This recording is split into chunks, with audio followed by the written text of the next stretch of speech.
Well, greetings and salutations.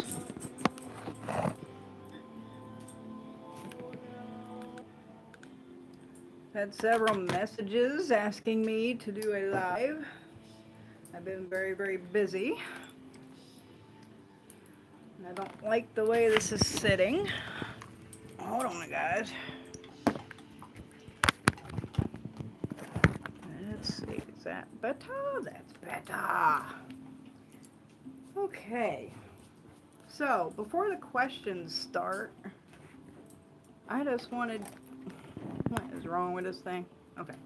Before we start with the questions and I start answering everybody's questions and everything, I wanted to talk a little bit about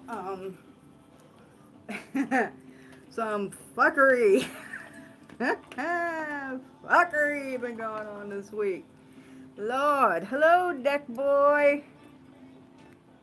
Um, fuckery. There, I don't know if it's like all the planets going in retrograde this week, or like I don't know, but there's so much rampant fuckery going on this week. Hey Jenny. Um, so I wanted, without naming any names or doing anything, uh, I just wanted to talk about banishings for a minute, because I've been seeing this a lot, and a lot of people are or not banishings, bindings. This is what we're talking about. I want to talk about bindings for a minute before we go on to answering the questions. Fuckery. So let's just get one fact, okay, out here.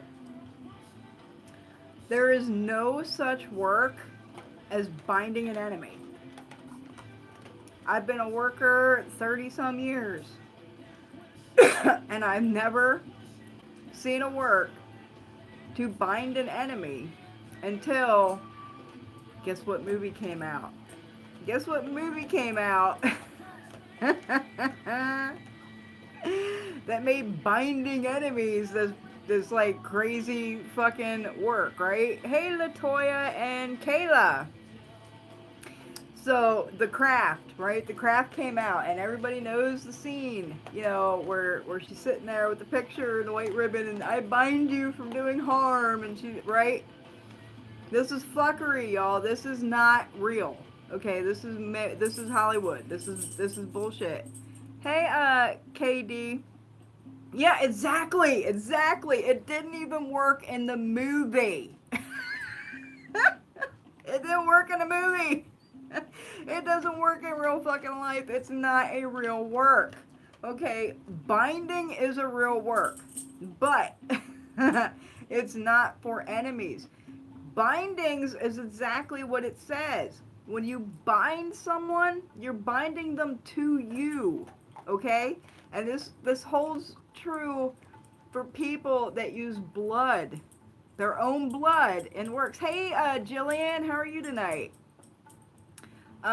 People that use their own blood in work, you're putting your own self in that work. You're binding yourself to a work if you put your blood in it. And if you do a binding, any kind of binding period, you're binding whatever fucking person it is to you. You're not gonna tie him up in some fucking snake skin and think they're just gonna stop fucking with you because you have bound them to you. So I just wanted to get this fuckery out the way and talk about this before I answer your questions. I'm sorry, it's so fucking funny. I am so sick of this fuckery. Y'all, man, I'm so sick of it. Yeah, bindings are to bind people to you. Period, point blank. There is no other kind of binding. None.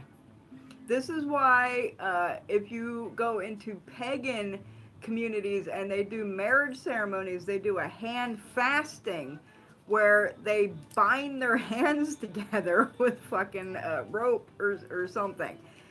Any kind of binding is going to bind it to you. And if you put your blood in a work, it's going to bind that work to you. Not to the fucking person, not to whatever the fuck you're doing. It's bound to you. Y'all stop with the fuckery. Please, y'all, I have seen some fucked up shit this week. I've seen some fuckery this week, man. I just can't. I can't with this binding bullshit. Okay, I got that out the way. Let me go back and answer. Rant. I had to rant tonight. Yes, Doomhead, and I got a kiss from Meg Foster on the motherfucking lips at that. Oh my god, and she's such a sweetheart. She is like, and I'm telling you, I don't know if you guys see my posts I did in the groups today about touching and shaking hands with people and transference of energy and stuff. I'm really weird about people touching me and shaking hands and, you know, all that kinds of stuff. But Meg Foster is the sweetest fucking woman. She has the most beautiful, just sweet energy. Like, she is just a sweetheart. I mean, she is the kindest, most soft-spoken, you know, lady that I've ever met in my life. I mean, she is like unbelievably like sweet and cute and kind and just, I love her. I just love her. She was really cool. Used to do bindings on enemies back when I didn't know better, and they ended up trying to be friends with me. Yep. I'm telling you guys, if you want your enemies to stop fucking with you, put them in the fucking freezer. Don't be doing this binding shit. And I'm telling you something else. The fuckery that I'm talking about, this woman made a doll of the target that she was trying to bind, okay? And she put banishing things in the doll, like hotfoot and stinging nettle, and she stuffed the doll with banishing shit, and then she bound it.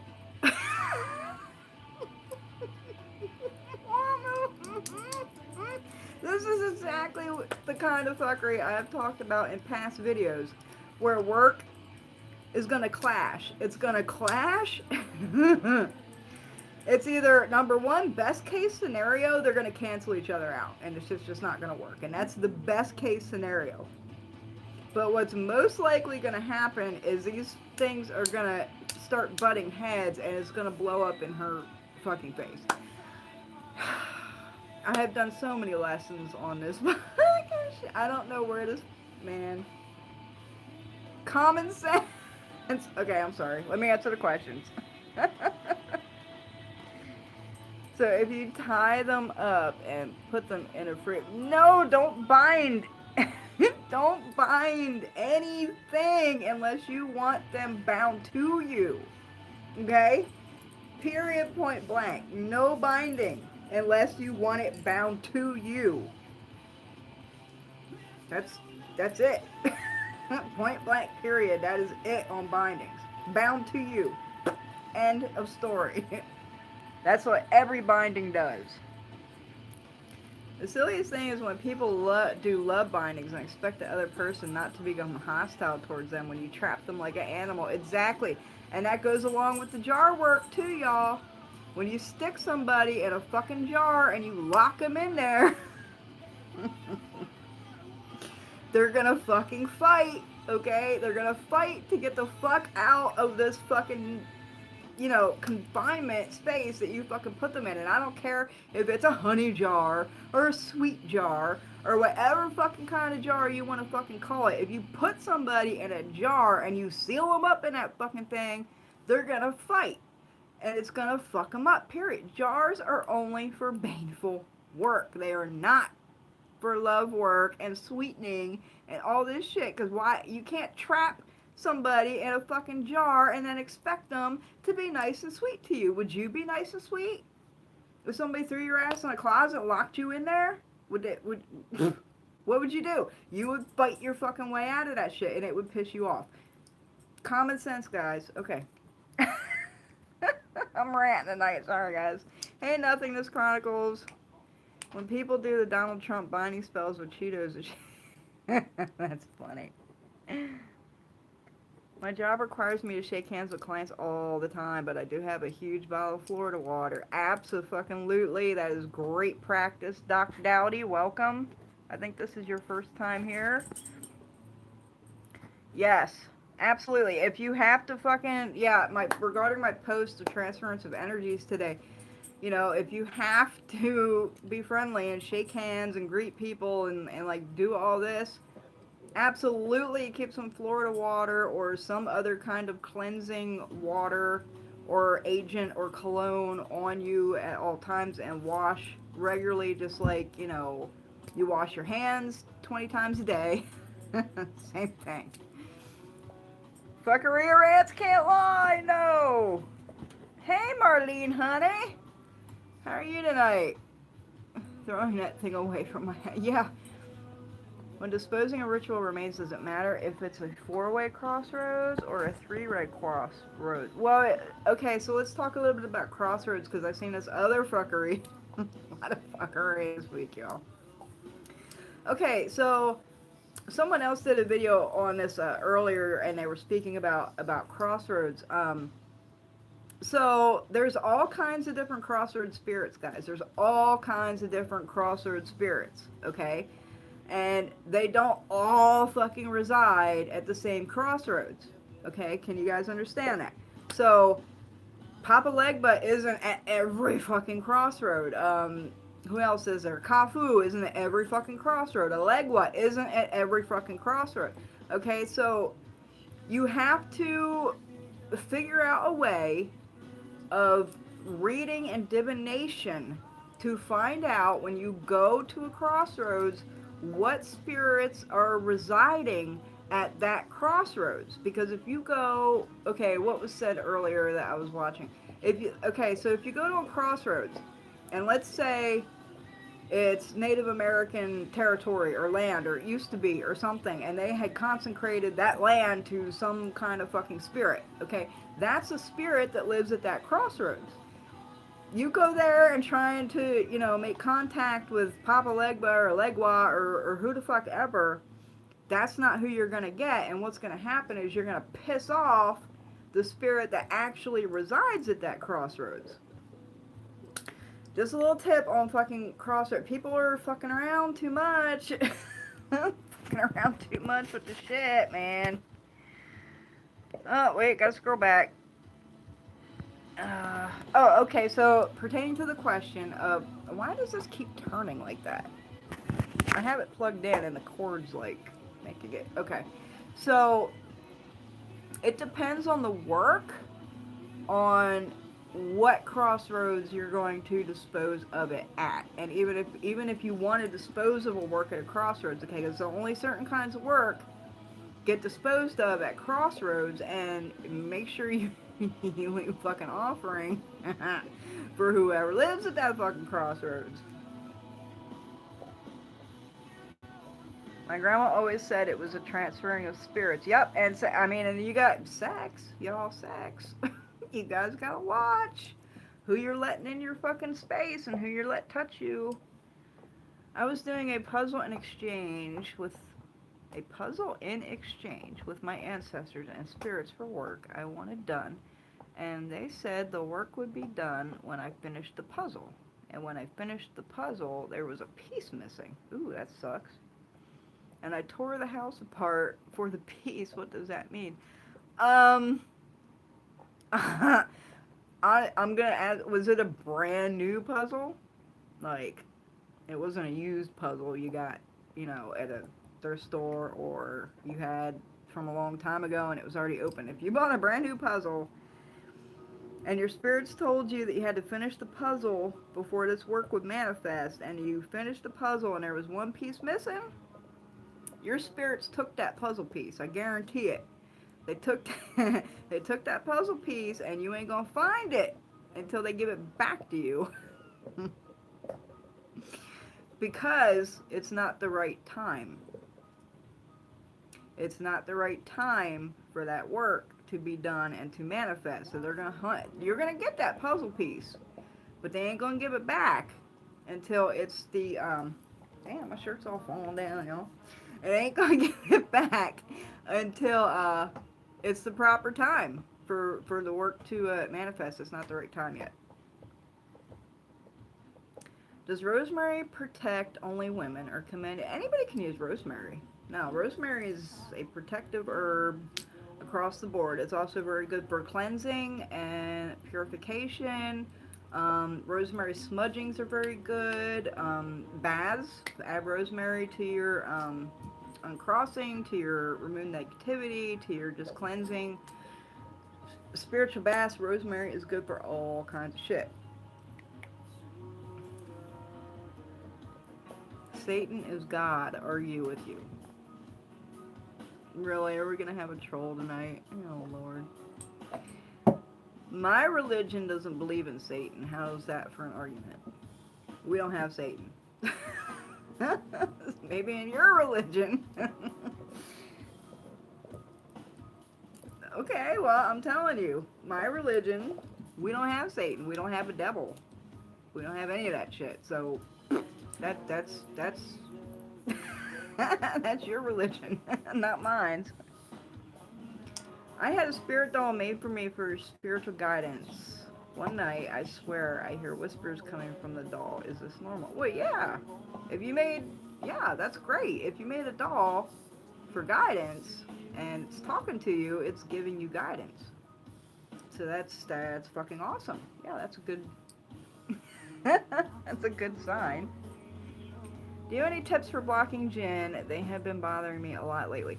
Um, I'm actually not very familiar with jinn, but uh, I am friends with a very good sorcerer who deals with jinn a lot, and fae and like all that kinds of stuff. And I'm like, I don't know much of anything about jinn or fae or anything. So when I have issues with these type of spirits, I go to him, and he told me to buy this. This is Syrian rue. It's also known by another name. Um, this is not regular rue, guys. This shit comes from like fucking Turkey or Syria or some fucking shit. I don't know. It took like 3 months for this shit to arrive. Um, but he said this shit is the bomb for banishing like jinn and fae and like all that kinds of stuff. You can sprinkle it outside around your house just as it is. You can burn it into an ash and like kind of draw whatever you want as a protection on your doors and windows. Or you can make a tea out of it and pour the tea around where you want to get protected. But I had some fucking nasty little fae around here, and I didn't know how to fucking deal with them because I don't. I deal with spirits and all that. I don't deal with fucking fae. So Syrian rue. He said this is like the best stuff to deal with fae and jinn and all them kinds of types of critters.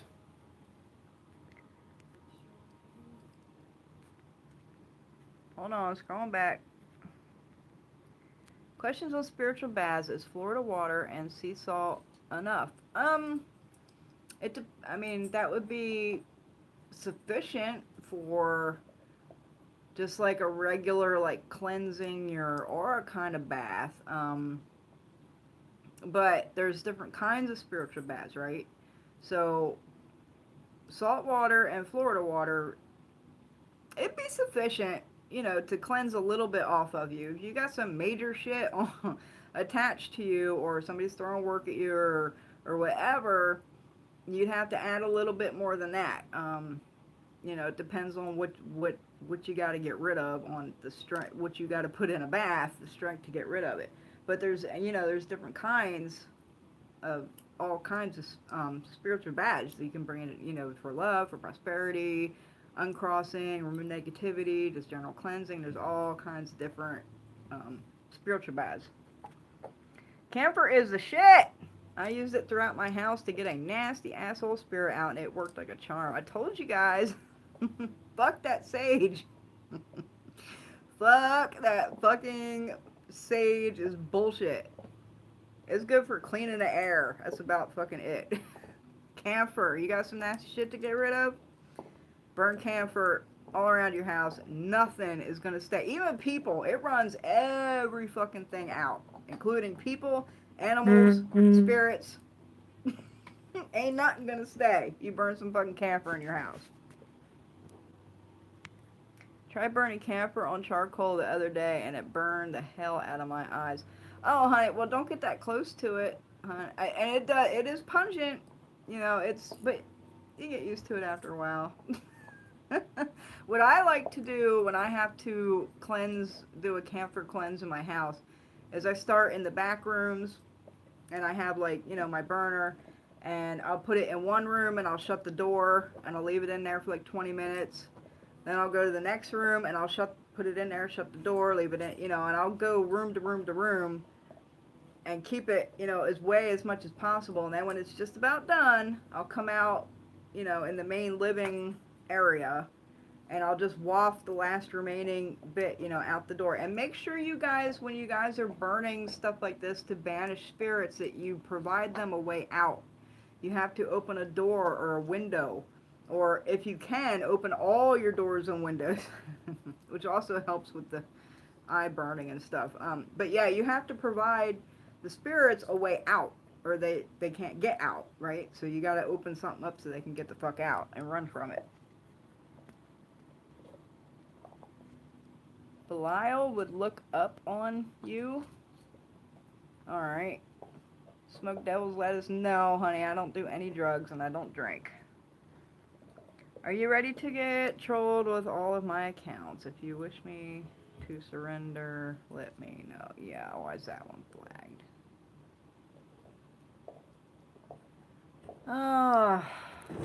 Hold on, guys. I'm going to let the Satan guy hang out for a minute, because he's not really trolling. But this guy's name is actually Troll of the Century. Pretty fucking self-explanatory. I don't know how to fucking... Alright, fucking... I didn't get a chance to tell you because I missed the last live, but about 2 weeks ago I was falling asleep and a spirit tapped me on the head. That's interesting.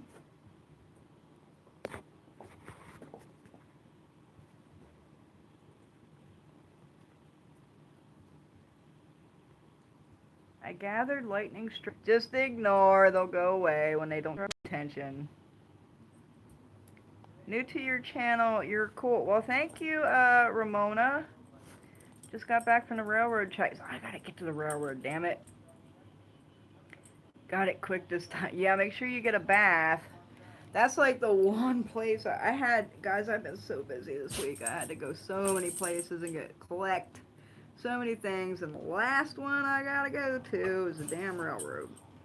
Last one, I gotta get it done. I'll probably get it done tomorrow. I have seen some of your oil lamps. I love them. Oh, wonderful.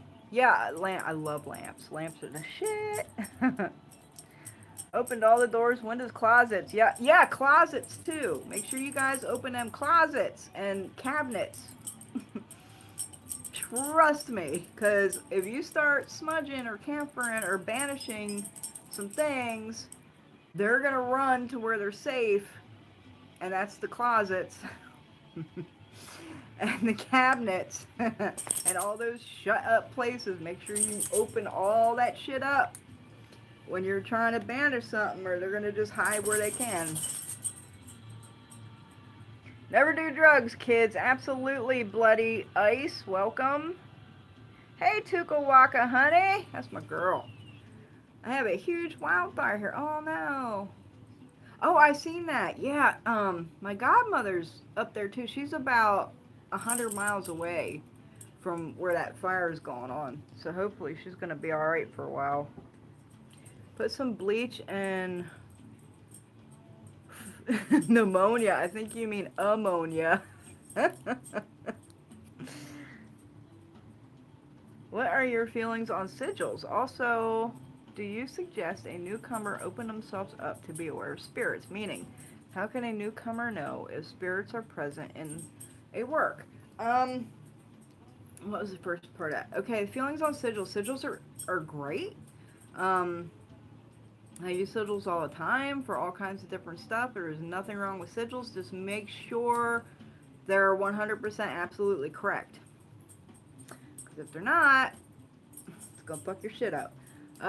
Second part of that question is, should newcomers open themselves up to spirits? And how do you know if spirits are present in a work? Okay, so everybody has spirits. Everybody has spirits. Everybody has their ancestors with them, and they have a spiritual court. Everybody. And everybody can work with those spirits that are present with you. So if you do work, I guarantee you, your spirits are, going to be helping that shit along as best they can. Um, but you can't, you can always call in other spirits that, aren't particularly your ancestors or in your court, for certain types of work and, this and that. How do you know that they're present? Divination, I mean, you can pretty much guarantee they're going to be present because everybody has them. But divination. Divination is the way to tell, everything with spirit. If they're not, speaking to you. Do you recommend a double action glass, black and red candle for reversing? I don't like the glass encased candles for reversing. That's just my personal preference. Lots of people use them, and everything. They do kind of have a plus side where you can, read the glass when it's finished or while it's working. But personally, I like using sticks for reversing. That's just my personal preference. My shirt keeps just falling down tonight. What's up, J Math? How are you doing tonight? I would like a freeway with an overpass be considered a crossroad, or a wash with a bridge over. No, those are not. Those are not crossroads, honey. Do you have a son named Antonio Wolf? No, I don't. I don't have any blood children. Graduated of the psychiatric ward last month from the state of Texas. Well, good for you, Philip. I can kind of tell. Is double-faced head jetstone pennant. What's a double-faced head jetstone pennant, Jenny? Wait a minute. I'm just going back. I missed your... What are you talking about? I don't see a comment previous to that. Other than some folks don't got leave. What are you talking about? Double-faced jetstone pennant. What are the sticks for reversing? Stick candles. Like, a stick. A candle stick is what I prefer over the glass ones for reversing. But like I said, they can both work. It's just my personal preference. Either or, can work just fine. I had a dream where I was stuck in place but kept dying in different ways. What does this mean?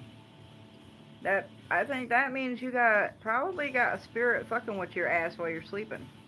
Probably quite a few of them. Is oil lamps much better than the candles? I have been thinking... Wait a minute.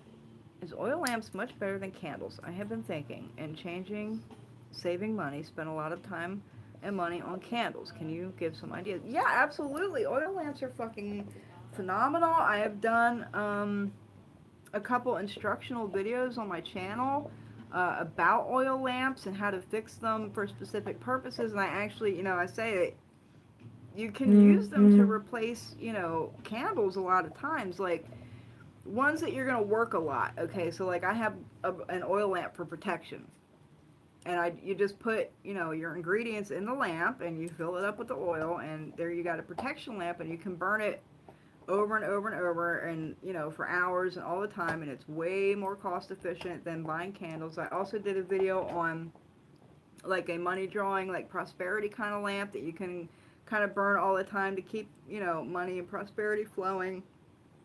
I did one on a peaceful home lamp that you can burn all the time to just kind of keep the peace in your house and keep everybody, you know, kind of calm and tranquil and everything. But you can, you know, you use your imagination. You can use them for all kinds of things, but I suggest them for general ongoing work, like protection. You're always going to want to have, you know, protection, and you don't want to burn a candle every goddamn day for protection. So that's something an oil lamp is good for. Same with prosperity. You always want prosperity coming in, right? So an oil lamp is good for that. Same with a peaceful, you know, environment. You always want peace around you. So that's what, you know, so other kinds of, you know, candle work and stuff, not so much, but, you know, ones that are general and ongoing things that, you know, you would want pretty much every day, oil lamps are the fucking shit. I love how you specify blood children. Yeah. This one time I drank water and stubbed my... Oh, God. Okay, guys, so we're just going to ignore... I had a feeling I was going to have a lot of trolls tonight, but someone asked me to do a video, so...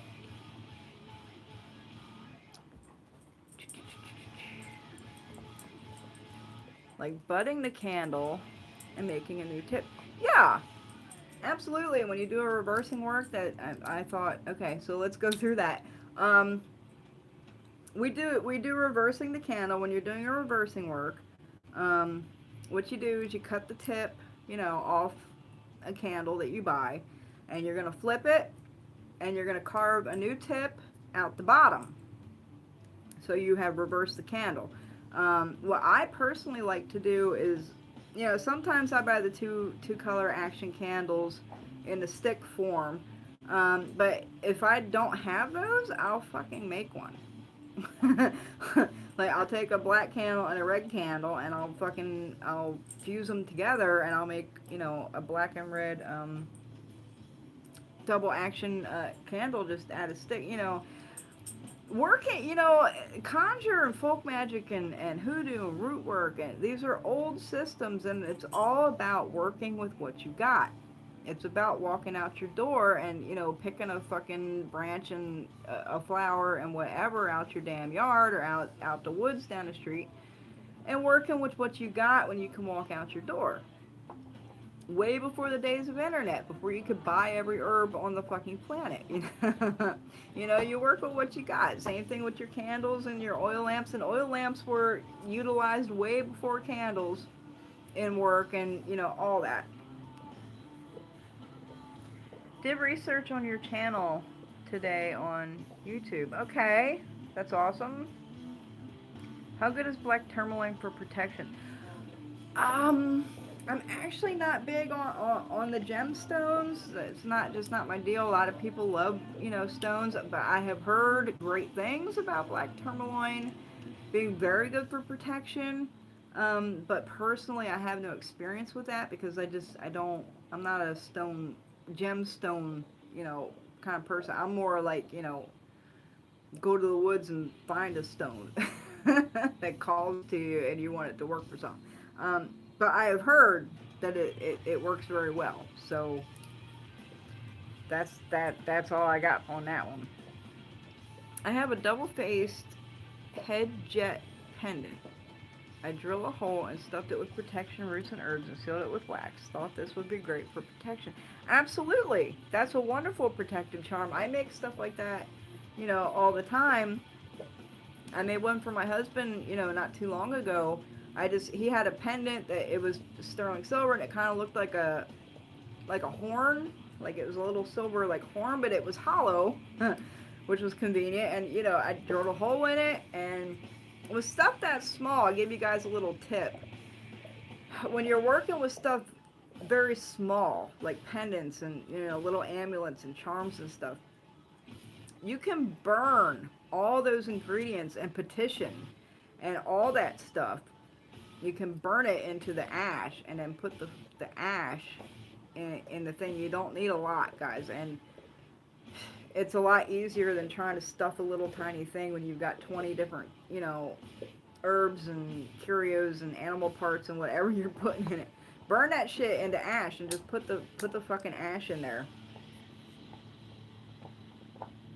I can scry in my oil lamp. I ask yes and no questions and the flame will. That's awesome. I actually haven't tried it. You know, my godfather told me, um, the very first reading that I had with him, that I should be very good at fire divination and fire scrying, pyromancy. I've attempted it a couple times, but I've only really attempted it with either very large fires like a bonfire or very small fires like a candle. I haven't attempted it with my oil lamps. But yeah, actually haven't had too much too much luck with that, the fire scrying. But I'm supposed to be very prone to be have that as a talent.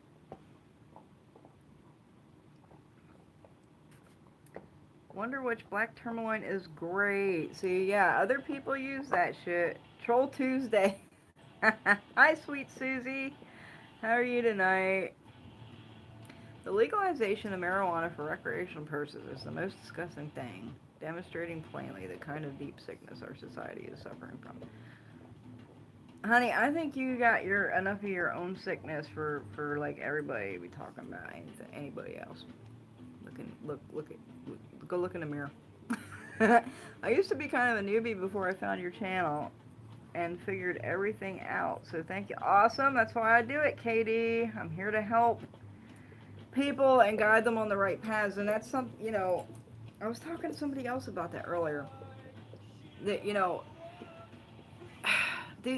people get in they get in the wrong places. They go in these, stupid Facebook groups and they get into the wrong places and they get really bad advice, and everything, and they don't know that it's bad advice, and they don't know the right way and the wrong ways to do things, and until and if they wander out of that space. So, that's why I'm here. That's why I do this. That's why I give my precious time and energy to you guys. Usually once a week. I've been really busy, so it's been sporadic the last month or so. But yeah, I'm doing it to help people because that's my charge. You can also make oil lamps out of glass, airplane-sized liquor bottles with metal lids. Yeah, I have one of those downstairs. It's like a wine bottle with a metal lid, and you stick the cotton, down in there, the cotton string. Yeah, I have those. You can also make them out of fruit, which is one of my favorite ways to make lamps. I love making them, out of coconuts, out of pineapples. I've made them out of oranges. You can, any kind of, you can make them out of apples. You can make them out of any kind of, kind of firm fruit, or one that has a hard shell like coconut or what. I love making fruit lamps. They're great. They're great for all kinds of things. And spirits love them too. Spirits love them. You don't burn rum, but lamp it. Well, I hope so. Can you draw a crossroads if you don't have access to a quiet one? No. If you don't have access to a quiet one, you need to go find one. You can also find crossroads in the woods, you guys, especially if you go to one, that has walking trails or little paths or whatever that have been tread through the woods. There's all kinds of crossroads in the woods, and those are usually the best ones to go to in my opinion. What do you think about the multiverse theory? Is it real? I think there's a lot of credibility to that. I don't necessarily call it multiverse. I call it just different frequencies, just different fucking frequencies, and I don't know why it's so difficult for people to grasp this, because everything is a frequency. Everything is an energy. Even the light and the colors and everything that we perceive is a frequency and a wave and an energy. And it's been scientifically proven that our human eyes can only perceive 1% of what actually exists. It's like having your radio station, you know, when you listen to the radio and you tune into a station, right? You're listening to that station, but that doesn't mean all the other stations cease to exist. They're still there and they're still playing and doing their thing, but they're on another frequency, so you're not perceiving them. Our eyesight is the same way. We only perceive 1% of what actually exists in the universe. So if you think of everything we can see with our eyes and think that that's one fucking percent of what actually exists, yeah, there's all kinds of, you know, different critters and spirits and beings, and just they're just on different fucking frequencies. That's all. It's just a different, you know, shift of energy, which is like when we die. We don't die. We're energy. Energy never ceases to exist. We just change to a different frequency. That's all.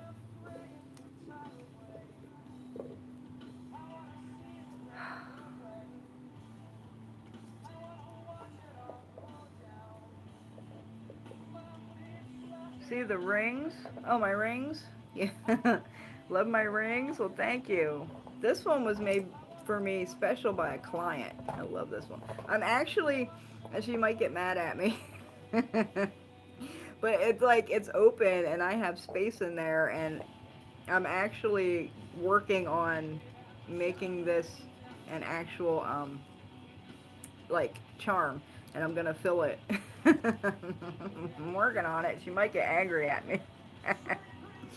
I know too many people complaining about Facebook groups. I'm really glad I'm not on Facebook. Seems like a frustrating waste of energy. Absolutely. Especially these groups, man. The groups are the fucking worst. So much fuckeria. I know which Facebook group I've seen you in. I'm in a lot of them, Jesse. Like, a lot. Like, a lot, a lot. And some of them, you know, a lot of them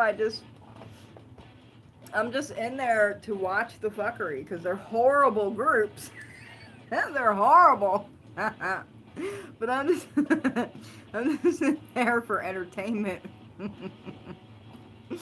And watch all the fuckery that's being posted. What do you think is the best form of protection from a spiritual attack? There really is no best form of protection. The best form of protection is layers of different types of protection. Because, like, okay, like I was discussing in the beginning of this video, there's different things to protect yourself from. Like, I was having an issue with Fae. I don't know anything about Fae, and apparently none of the protections I have work on Fae. So I had to get this other shit specifically for Fae. So it's like you have to layer and layer and layer different types of protections to have it, you know, be sufficient. And also you got to start them out kind of far away from, you know, so like if you have land, you want to start them way out at the edge of your fucking property, and you're going to work your way in from there, and you're going to do layers and layers and layers until you get up to your fucking door, and then you're going to layer that, and then inside you're going to have more layers of fucking protection. And I was talking about this last night with my godmother about protections, and you know, she said that's one of the biggest problems, you know, with the spiritual community today is people want to do all this work, and you know, and they want to do all this stuff, and they don't even think about protection. And you should always be fucking protected. Always be fucking protected. But especially, and I'm not talking about, you know, draw a fucking salt circle or any of that fucking shit. I'm protected. I'm protecting myself right now, you know, by covering my head. And it's simple things that you just do on a daily that adds all kinds of fucking protections. Lady Liberty dime around her ankle for protection. Actually, Latoya, I think what you're thinking of is a Mercury head dime. Those are used, one, because Mercury's Mercury, but they're also almost pure silver. Okay, so those have been used since way back. in the day to protect. They're worn around the ankles on a red string, to protect from foot track tricks being laid down. And actually, there's some science behind that. Because the way it actually works, and that's why we use mercury head dimes, because there's silver, lots of silver in the dimes. And almost all kinds of hoodoo powders that are going to be laid down for a foot track work have sulfur in them. And sulfur reacts with silver, and it turns silver black. So wearing silver around your ankle is a good telltale sign and protection against any kind of foot track work. And if it starts turning black, you can probably guarantee that you walked through something and you need to, do like a fucking cleansing. I need a moderate. Yeah, I've been wanting. Yeah, I don't know how to do it though.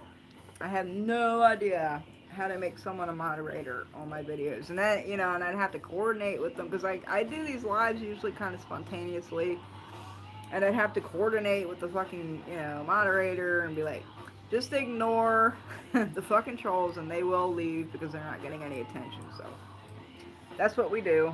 And then when I'm done with the video, I'll go back and I'll block them so they can't bother us anymore. Just getting ready for the biggest August in my life for a long time. And I'm getting ready to finally start seeing more improvement and get better, a lot better movement in my magic. That's awesome. August is a good time to do that. Use the heat. Use the heat of the fucking midsummer to work that shit. If you make your own fruit lamp, making your own wick with a cotton ball is awesome for scrying. I have only used olive oil for that. Yeah, I usually use olive oil in my fruit lamps as well. Don't put lamp oil like you buy at the store that you put in an oil lamp. Don't put that in a fruit lamp. Use some kind of cooking oil, olive oil or sunflower oil or peanut oil, almond oil, whatever. Use some kind of type of cooking oil when you're making fruit lamps. Don't use oil lamp because it'll just, the whole thing will blow up.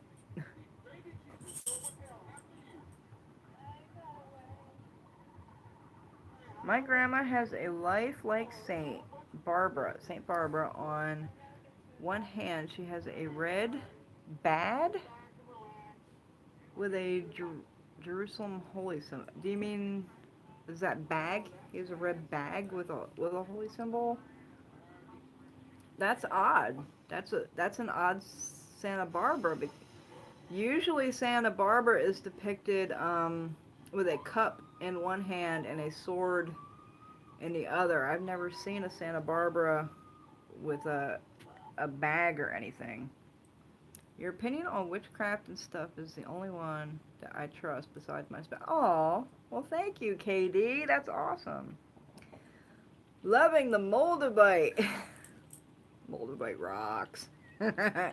That's my stone. That's the stone. That's one of the only gemstone type stones that I will work with.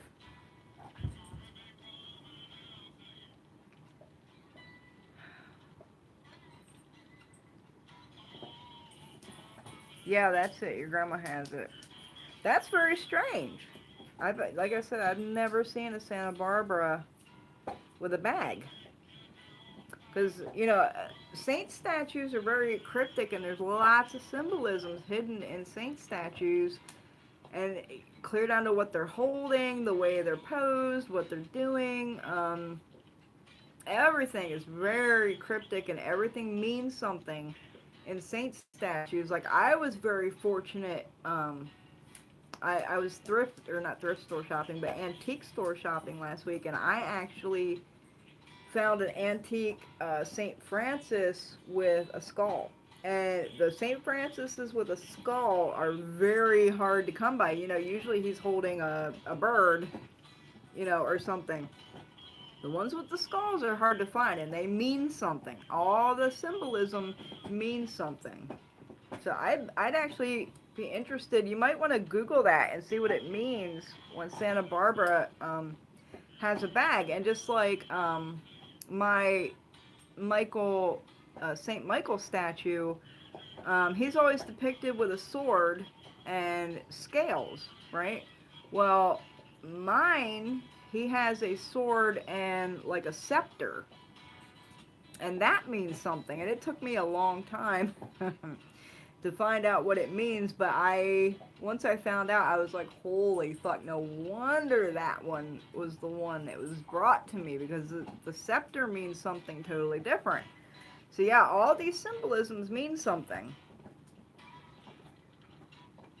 There seems to be a lot of talk about dolls lately. At what time is one's progression should start incorporating spirit dolls, if at all?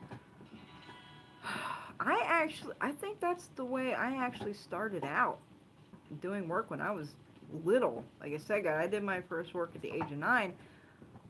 My first work, I made a damn doll. And I worked that shit, and it was bad. Because I was young and didn't know any better. But, yeah, I don't see anything wrong with incorporating dolls, or that there's, a period in your development point, where, oh, now it's time I can do dolls. I know enough.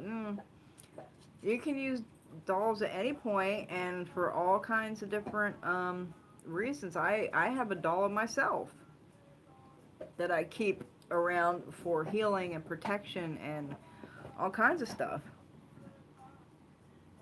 Can you tell me if my grandmother being overprotective of me? She passed away 3 years ago. That would actually take a reading, Ramona, and I'm not offering readings at this point in time because I'm still learning my religion's divination systems. I'm learning 2 of them. But the time is coming.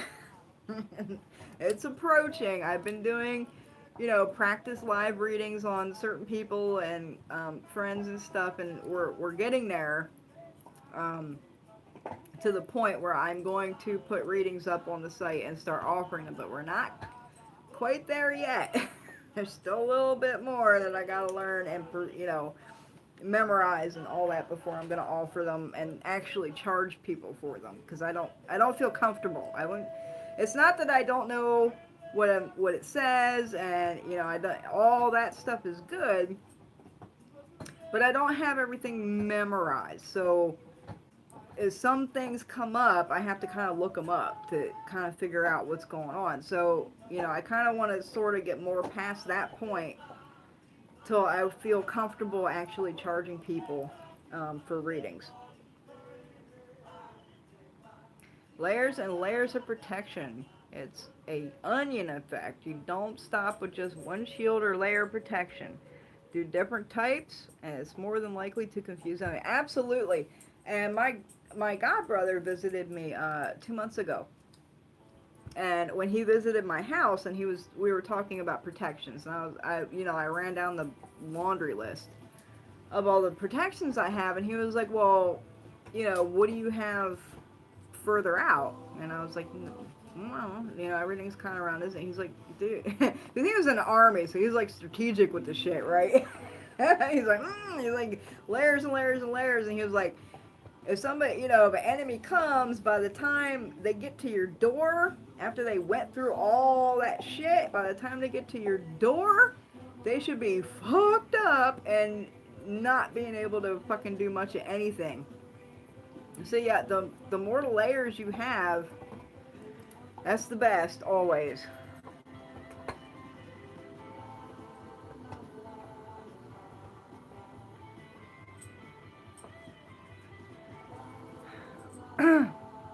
She has a small red flannel bag with Jerusalem holy soil. Oh, I thought you said symbol, not soil. Okay, so yeah, holy soil. I have holy soil. Yeah, holy soil. It's like dirt. It's holy dirt. That's basically what it is. I mean, it's really powerful, dirt and holy dirt, but you can go to a church, a Catholic church, and collect dirt, and you have holy soil. So, I have a small bottle of the soil from Jerusalem. And I have holy water from Jerusalem and holy oil and you know all that stuff, and that stuff has it serves its purpose. But you know if you don't, you can always just go to a church and get that shit. Do you know any uses for ginseng? I have been feeling called to use it lately. I don't use ginseng for anything. Oh wait, ginseng. I was thinking ginkgo for some reason. They both start with a G. Ginseng. Ginseng is hot. Ginseng is it's a very hot herb. You can hot herbs are good as catalysts, and ginseng and cinnamon are one of my favorites. Two of my favorites, sorry, for hot catalysts because they're kind of good for all kinds of different shit. They have lots of uses and things that they're good for. So that it's a good catalyst to pretty much any kind of work. Coffee is another good one. But yeah, ginseng's hot, so it's good for love, passion, romance. It's also good for money and prosperity and gambling, and you can also use it for protection, for hot protections and stuff, or any kind of work that you want to add heat to. And heat in a work, if you guys don't understand my terminology of hot herbs and cold herbs, heat speeds things up. It speeds things up and it makes them fiery. But you know, on the reverse, it can anger people. And just think of your colors too, like red.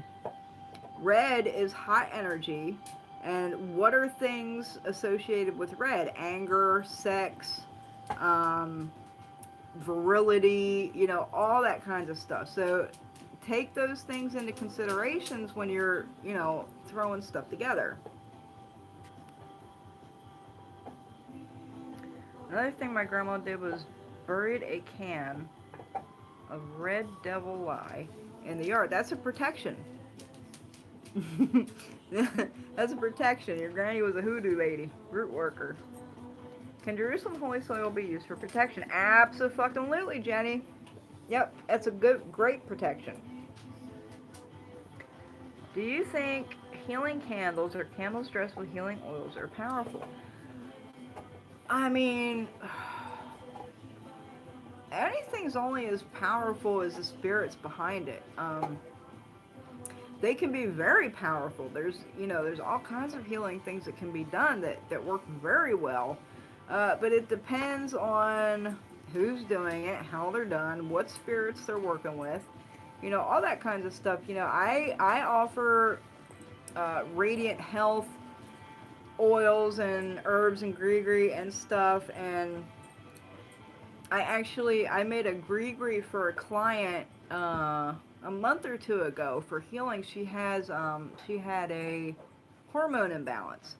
And so I specifically focused the gree on that type of healing, and within a week or two after she received it, she wrote me and told me that she felt wonderful, and she was at the point where she didn't even like realize she had a hormone imbalance anymore. Like, she was feeling so good and everything.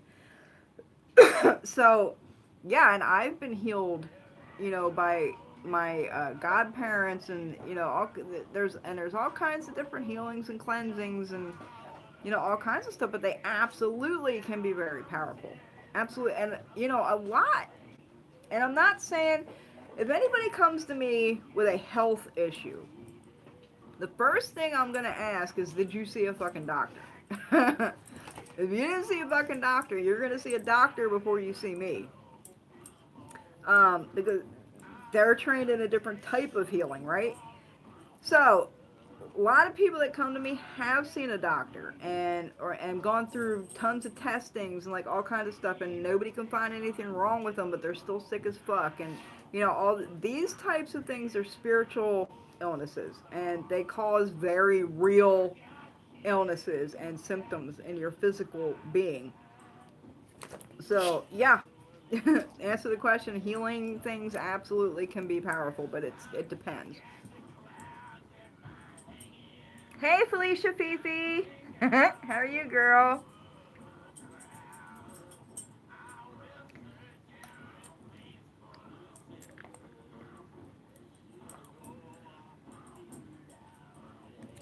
Do you think basil plants in your yard or garden is a good form of protection? Absolutely. Basil is wonderful for protection. Um, it's good for protection, cleansing. It's good for prosperity. It is considered a sweet herb. Um, so it's great for, prosperity, good fortune, to do sweet cleansings in your home, to bring all that, good stuff in, do baths with it. Basil is one of my favorite herbs. I love basil. It's great for all kinds of stuff.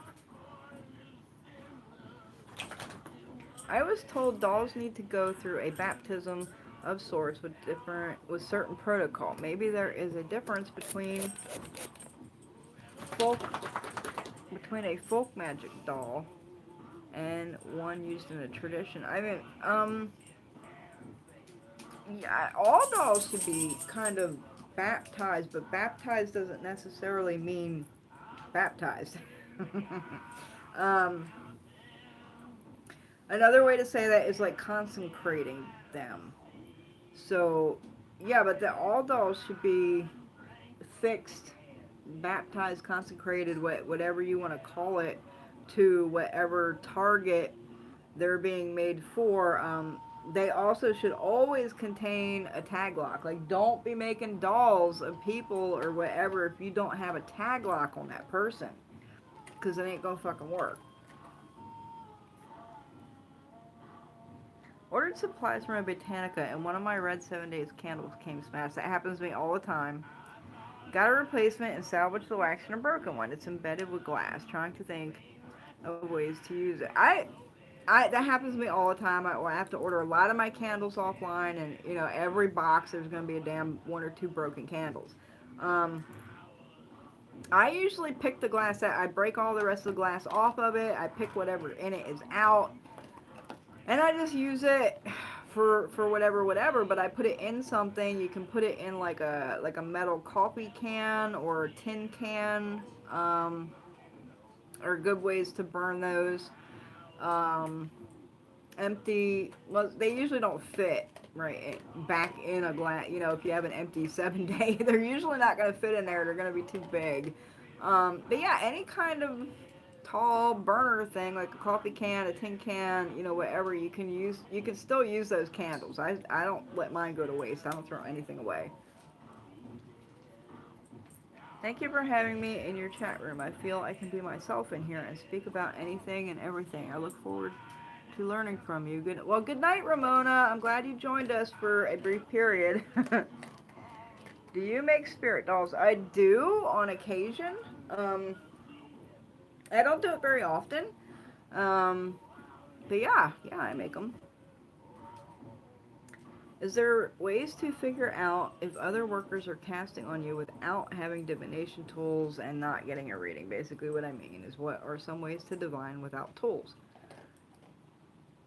Puh.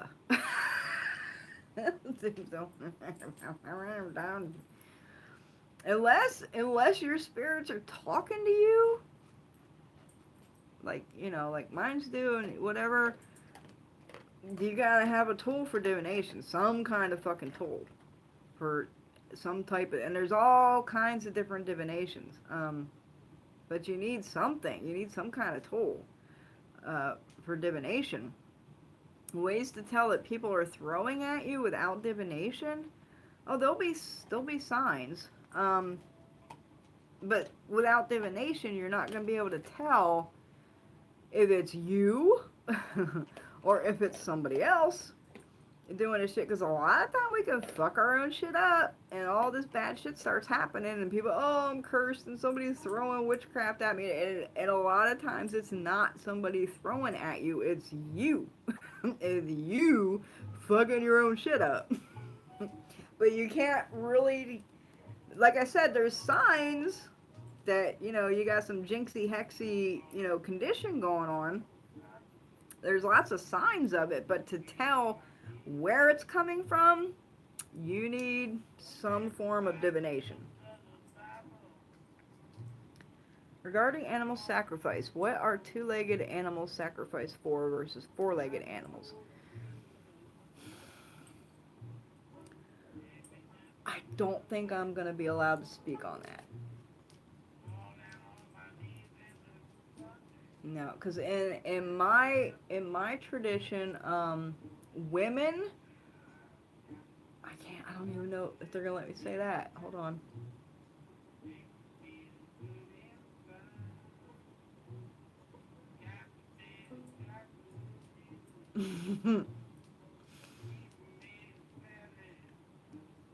um, Let me just put it this way: two-legged animals are more reserved for cleansings and small offerings, while four-legged animals would be reserved more for large ceremony. And that's about all I'm going to be able to speak on about that. That's awesome, Latoya. Learn everything you can and write all that shit down. Get video if you can. I love videoing my grandfather when I get a chance, to go and visit him. I do videos of all his stories and stuff just to keep them so I don't forget anything ever. My grandma, who is an Spiritista, has a strict Roman Catholic. All her life, she was born seeing the dead. She was never initiated into anything. Her true gift came to her in her later years. Yeah.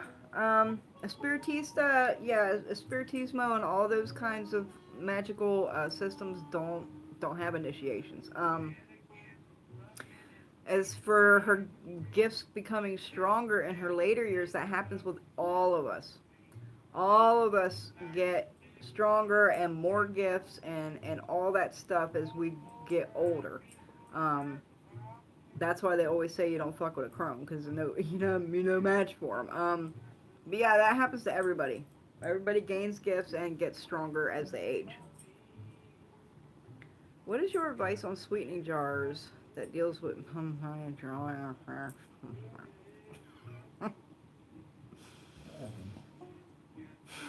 I hate it.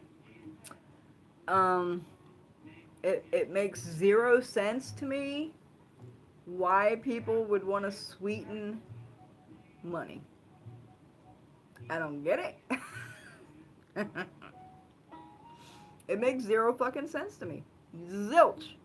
What's the point of sweetening money? And I'll tell you, if you start stuffing your money in a jar with a bunch of sticky crap, you're going to make it stick and it's going to be stuck and your finances are going to be frozen in that sticky mess, locked up tight in a fucking jar. You don't want to do that. Prosperity should flow. It should flow and ebb and be open and receiving, and you don't want it trapped in a fucking jar, gunked up in a bunch of sticky shit and frozen in limbo. I don't get this honey money pot, money honey jar fuckeria. It's fuckeria, and I've never seen it work, and yeah. Fuckeria. I heard someone using cremated remains in work. Thoughts? Yeah, absolutely. They work the same as using bone or whatever in different articles of paraphernalia and objects and things like that, and they work really good. And I actually had plans on doing some similar things. When people, in my family, whatever, if I can get some ashes, which I'm probably going to get, I already have plans for them and what's going to proceed and go on with that. So yeah, cremation ashes, abso-fucking-lutely, especially with ancestral type works and that sort of stuff, abso-fucking-lutely. It's just as good as bone, or anything like that. If you live in an upstairs apartment and wanted to utilize double shoestrings and can't drive them into the ground, can you hang them above your doorway instead? Yeah, you can. I've actually not familiar with driving it into the ground. I've never heard that one. They're usually hung up on doorways, or they're worn, you know, you wrap them around your wrist or your neck or whatever for protection, or wrap them in amulets or something, or yeah, put them above your door. I have some above my doorway. I've never heard of driving devil shoestring in the ground. And a little tip on the devil shoestring too, while we're talking about it. If you guys get devil shoestring, soak it in rum. Put it in a jar and pour rum on it and leave it soak in that fucking rum for a long fucking time. I got some up here in a jar. It's been in there for like 2 years, soaking in this rum. And what it does is it really feeds the devil shoestring. And then also, when you use, you know, all the herb that's in there, you got the rum. And you can do some good shit with that rum. Is a tag lock a name, paper, or a photo? It's anything belonging to a target. The best tag locks is like hair, fingernails, skin, saliva, sexual fluids, clothing is a good one. If I use clothing for a tag lock, I get the parts like the armpits where they sweated in them, you know, and it got, or underwear, right? Those are great tag locks. Socks are really good tag locks. But yeah, photos can be used if you don't have any of the other stuff. But a physical part of that person that's going to be the target is the best way to go, if you can. I recommend her pendulum board if you can talk and communicate with spirit. Yeah. Oh, thank you, Wonder Witch. My pendulum boards, I hand make them. I wood burn them, and they go through cleansings and smokings and all kinds of stuff, and then they're consecrated with my abremelin oil, which is an extremely powerful fucking oil. But yeah, everybody likes them. Everybody says they work great for them, and that's fucking awesome. They're tedious as hell to make. I'd like to make them fancier. You know, they're kind of plain, but they're tedious. Very tedious wood burning. What is the worst that can happen when making a spirit doll of yourself and putting your DNA in the doll? I was told it has to be linked to you. This is called sympathetic magic. Yeah, this is what we're talking about when it comes to tag locks. What's the worst that can happen?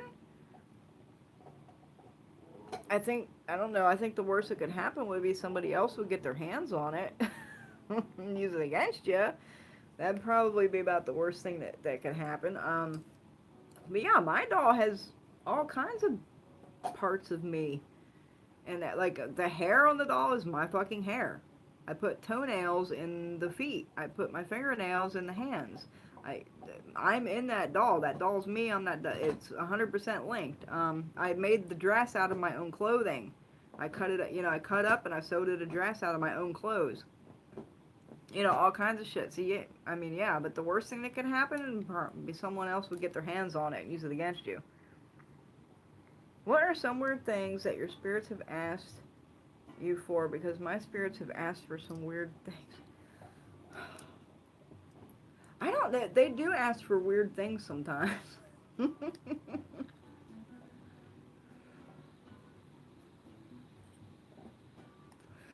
don't know. I don't. Just things don't seem too terribly odd to me. You know, I've had my ancestors have asked for like toy cars, but they were very specific. They had to be farm vehicles, toy cars, and at the time I was like, why the fuck do they want some fucking? Maybe some of them were farmers. I don't. I don't know, but I still don't know. It might be because some of them were farmers, but I think it's because we're working on getting a farm. So I think they're gonna try and help me along with that. They've asked for all kinds of odd stuff. Odd liquors are usually one, like, you know, I've had ones ask for specifically like peach flavored liquor, orange flavored liquor, or honey whiskey, or, you know, all kinds of odd things. I've had some ask for like dice and gambling implements, and it's, you know, I've had them asked to be placed in weird dirts. I'm like, alright. They're like, mix these dirts up and put me in that shit. I'm like, alright. But, you know, it all has a purpose and a reason, and you usually find out later what it's about. I got a Facebook advertisement for a person doing honey jar. God. Honey spell took over a year to work to. Absolutely. If they work at all, it's going to be a long fucking time. What is patchouli oil specifically used for? The oil would be used the same as the herb is used for. Patchouli is excellent for love and money. Those are the two main uses for patchouli, and it's a great fucking herb. But it's also a mint. A lot of people don't know that. Patchouli is also a mint. So, which is another reason why it's good for money. So yeah, for love, money, it's great for that. Anything mint's good for. So it would be considered a sweet herb, even though it has a musky smell because it is a mint. I asked my grandma about the honey jar thing. She said to sweeten someone, she kept the name paper in a sugar bowl. Absolutely, I've been saying that for like a year. I even made a meme about it. Stop with the fucking honey jars and just put their fucking picture in your fucking sugar bowl. It's as simple as that. Y'all make this shit too hard. Doing all this complicated jars and all this stuff, and it's so fucking simple. The simplest shit always works the best. Always. I wish I had saved this bitch's hair out of my tub. Always save hair. Even if someone's your best goddamn friend at the time, save that shit, because you never know. I got a collection of fucking people just in case. You never fucking know. Living in a desert, could you dispose of ritual remains in a canal if you don't have a natural flowing river? No, you need the water to take it away. Another way to take it away would be a railroad. You could take it to the railroad and dispose of it there to run it out of town. Yeah, to run something away, it's running water or it's railroad. That's a bit. A busy highway, I think, could work too. A very, very busy highway could also work for something like that. I'm curious about this topic. Why was the spirit doll created? Especially one made of oneself. And what's its true nature? I think it was a way. I don't know. I never looked up the history of of poppets and stuff, but thinking with common sense, I would think it's very old, and it would have been a way to make a representation of a person for whatever work for whatever, you know, back before pictures and cameras and photography and like all this shit. If you wanted to work on a person, you needed some kind of representation of that person. And dolls have been around since for fucking ever. Like, they find them in, you know, the tombs and the pyramids, and you know, dolls have been around for fucking ever. It's a representation of whatever person.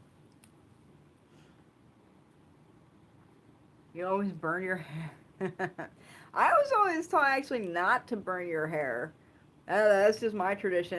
Look at my grandma always said, like, if you burn your hair, like, every hair that burns, that, like, it takes like an hour off your life or something. I don't, or a year off your life or something like that. I don't remember, but I remember she always told me that you don't burn your hair. But that's just my just the way I was raised. But that's a good way to have people not, you know, get their hands on it. Am I psychic? I don't consider myself a psychic. No, I don't. I have certain abilities. I can hear spirits at times. I am very clairsentient, which means I can smell paranormal smells that other people don't smell. Or sometimes they do smell, but a lot of times they don't. I can smell spirits. I'm really good at that. I can see them occasionally. But psychic, I don't consider myself a psychic, no. Hair goes a long way, yeah. My husband is sloppy with his hair. So he's going bald. I got to collect. That's great. And then, yeah, guys, if you guys ever go get your hair cut, make sure you, before you leave, you have them sweep up that hair and put it in a bag and give it to you. And they're going to look at you like you're a fucking nutball. We'll fucking do it. Seriously, because I have followed... I'm just saying. you can... People can follow you and see where you going to get your hair cut. And right after you come out, they're going to go in there. Never leave your hair behind. Would you recommend a white figure candle for cleansing? I would recommend that on like a target, like someone you don't have access to or something. But if you're talking about cleansing for yourself, the best way to cleanse yourself is with spiritual baths. And by actually cleansing, spiritually cleansing your home and all that stuff. Candle work for cleansing, that could be done on a target that you don't have access to, like someone that's far away from you, or whatever, or somebody that maybe might not get on board with doing a cleansing or a spiritual bath, but they got some caca on them, and you want to help them, whatever. Candle could be utilized for that. But baths and actual cleansing is the best way to cleanse anything. What about your hair in a candle to connect to your guardian angel? I have heard. No, I've never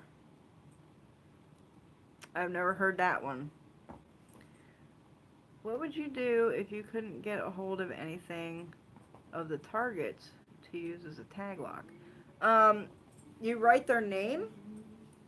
You write their name on paper, and this is how we make petitions. So you would write their name, and we use different numbers for different things, but it's always an odd number. So you can write their name, like 3 times, 5 times, 9 times, 7 times, whatever, on a piece of paper, and then whatever your petition is whatever you want to happen to that person.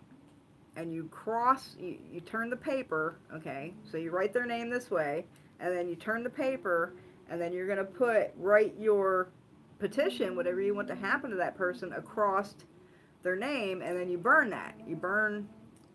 Well, you don't have to burn it, but if you're adding it to something like a doll or something like that, you want to burn it and use the ash of it.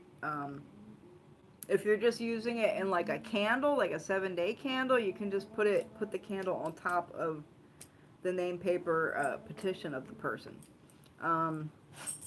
So yeah, you just want their name and their birthday. If you know their birthday or can get it, that's their name and birthday is like primo for a tag lock. I'll say just print a picture off the fucking internet if you can get one. Get a picture of them. What is a familiar? A familiar is a spirit that has been made a pact with. And I think I talked about this on my last live about, how people are thinking their cat or their dog or whatever the fuck they got is it, and they're calling them their familiar and da-da-da. Familiars are really fucking rare, and they are actually spirits that are made pacts with, and they come in the form of an animal, and they actually feed off of the person that made the pact with them. This is why when back in the day when there were witch hunters, they would always look for what they call a witch's teat. T-E-E-T. And this is the apparatus on the witch that the familiar would suckle from and feed off of. Familiars actually feed off of the worker that they made a pact with, whether it's pricking your finger and giving them blood or whatever. They feed off of the witch. They're very rare. They're very rare. These people going, oh, my cat, my dog, this is my familiar, and posting pictures of them. And they actually work. Like, they do fucking work. You can send them out to fucking do shit and all kinds of shit. It's not your cat and your dog and, you know, all that. These are not familiars. Yeah, my cat just showed up. Sometimes when I do petitions, my spirits have told me to eat it. Wow. That's different. I've never had that unless you want to keep someone really close to you. Can you use a river or ocean for cleansing? Or would you still recommend using an herbal blend? You can use a river and ocean for cleansing. But again, it depends on what you got on you.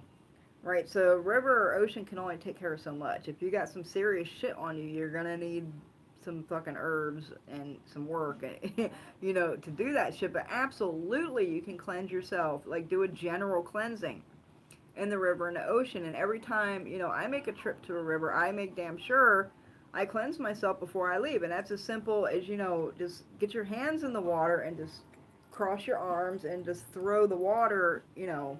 You don't have to actually drench yourself, but, you know, when you do this, it just kind of sprinkles the water down. It just, you know, and I always make it a point to cleanse myself every time I go to the river. It's very cleansing. Freaks me out when readers ask for my name and birthday. Yeah, but we need that. You know we need that. If you come to me and you ain't giving me your real name and your birthday, you ain't getting a fucking reading. I'm sorry, I gotta have that shit. Because I could be reading anybody with that same fucking name or whatever, you know. Especially when it comes to my spirits. They just fucking be all up in everybody's shit. What does it mean if your familiar died? My familiar died about 2 weeks ago, and I don't know what that means. Familiars, if it's a real familiar, it shouldn't, I don't think it should die. This is what I'm talking about. Familiars are spirits in physical form, and spirits don't just go up and die. If it, yeah, so I don't, you're familiar, if it was a familiar, it should be dead. Sorry to break it to you. Man, the river feels so refreshing. Love it. Yeah. Dive in there. About the 4 directions. East is to bring something in, and west is to get rid of something. But what about north and south?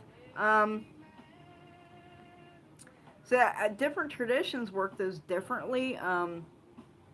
In my tradition, see, I haven't even learned a whole hell of a lot about the 4. But I know the pinnacle points, and like the north pinnacle point in my tradition is considered like high noon, and that is like the point of most energy and most manifestation, and like the pinnacle, okay? And then the opposite of that is like death. So like the South Pole would be like the land of the dead, the realm of the dead, and like all that sorts of things. Talk about the binding fuckery. I did. You missed it. I talked about it like it was the first fucking thing I talked about. It was the first thing I talked about, honey. You're gonna have to rewatch it when we're done. My boyfriend's cat started needing insulin injections for diabetes. I'm the only one he actually trusts enough to get close. He's scared, and I was wondering if there was a work I could do to make him less afraid.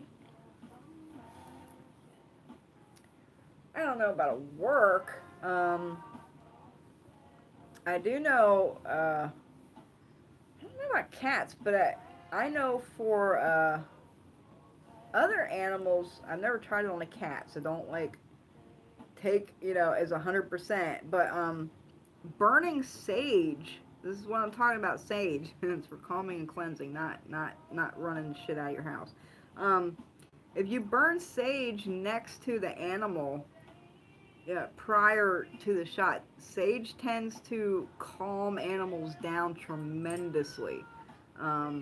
Like I like using it, you know, I got a bowl in my cellar. If I bring a noisy chicken home or something, I just fill that up with sage and I burn it next to the cage, and they immediately quiet down and calm down and lay down, and like So yeah, I mean, I don't know how well it works on cats, but it works really good on chickens. So you may want to try that.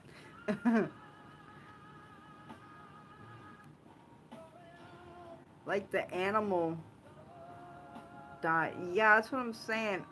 A familiar isn't like an animal. It's a spirit in animal form. It's not like an actual physical animal. So I don't think it should be dying. If it died, I would say that wasn't a actual familiar. I should do a class. Well, that's kind of what my video lives are for, honey. They're kind of, this is my class. This is the classroom every week. Like the familiar is still there, but the animal it was inhabiting died. So again, I don't think what you have is a familiar. Animals do have spirits, and the spirit of that animal can definitely hang the fuck around when the animal dies. Absolutely.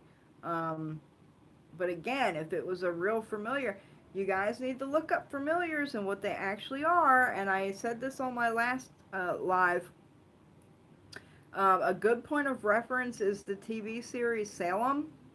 Those witches had actual fucking what familiars are in that series, and you see that they're very magical spirits in animal form, and you can't kill them, and you know, stuff like that. And another good reference was the Golden Compass, where they had these things called daemons.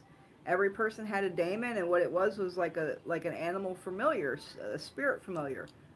So check out those points of references, look them up, do research on them, because these pets that we have are not familiars, guys. They're not. Um, but I do not doubt that you had a pet that died and their spirit is still hanging around. That I 100% believe that. I still have some of my animal, you know, pet spirits, you know, that have died. They still hang around with me. Um, but yeah, it's not. They're not familiars.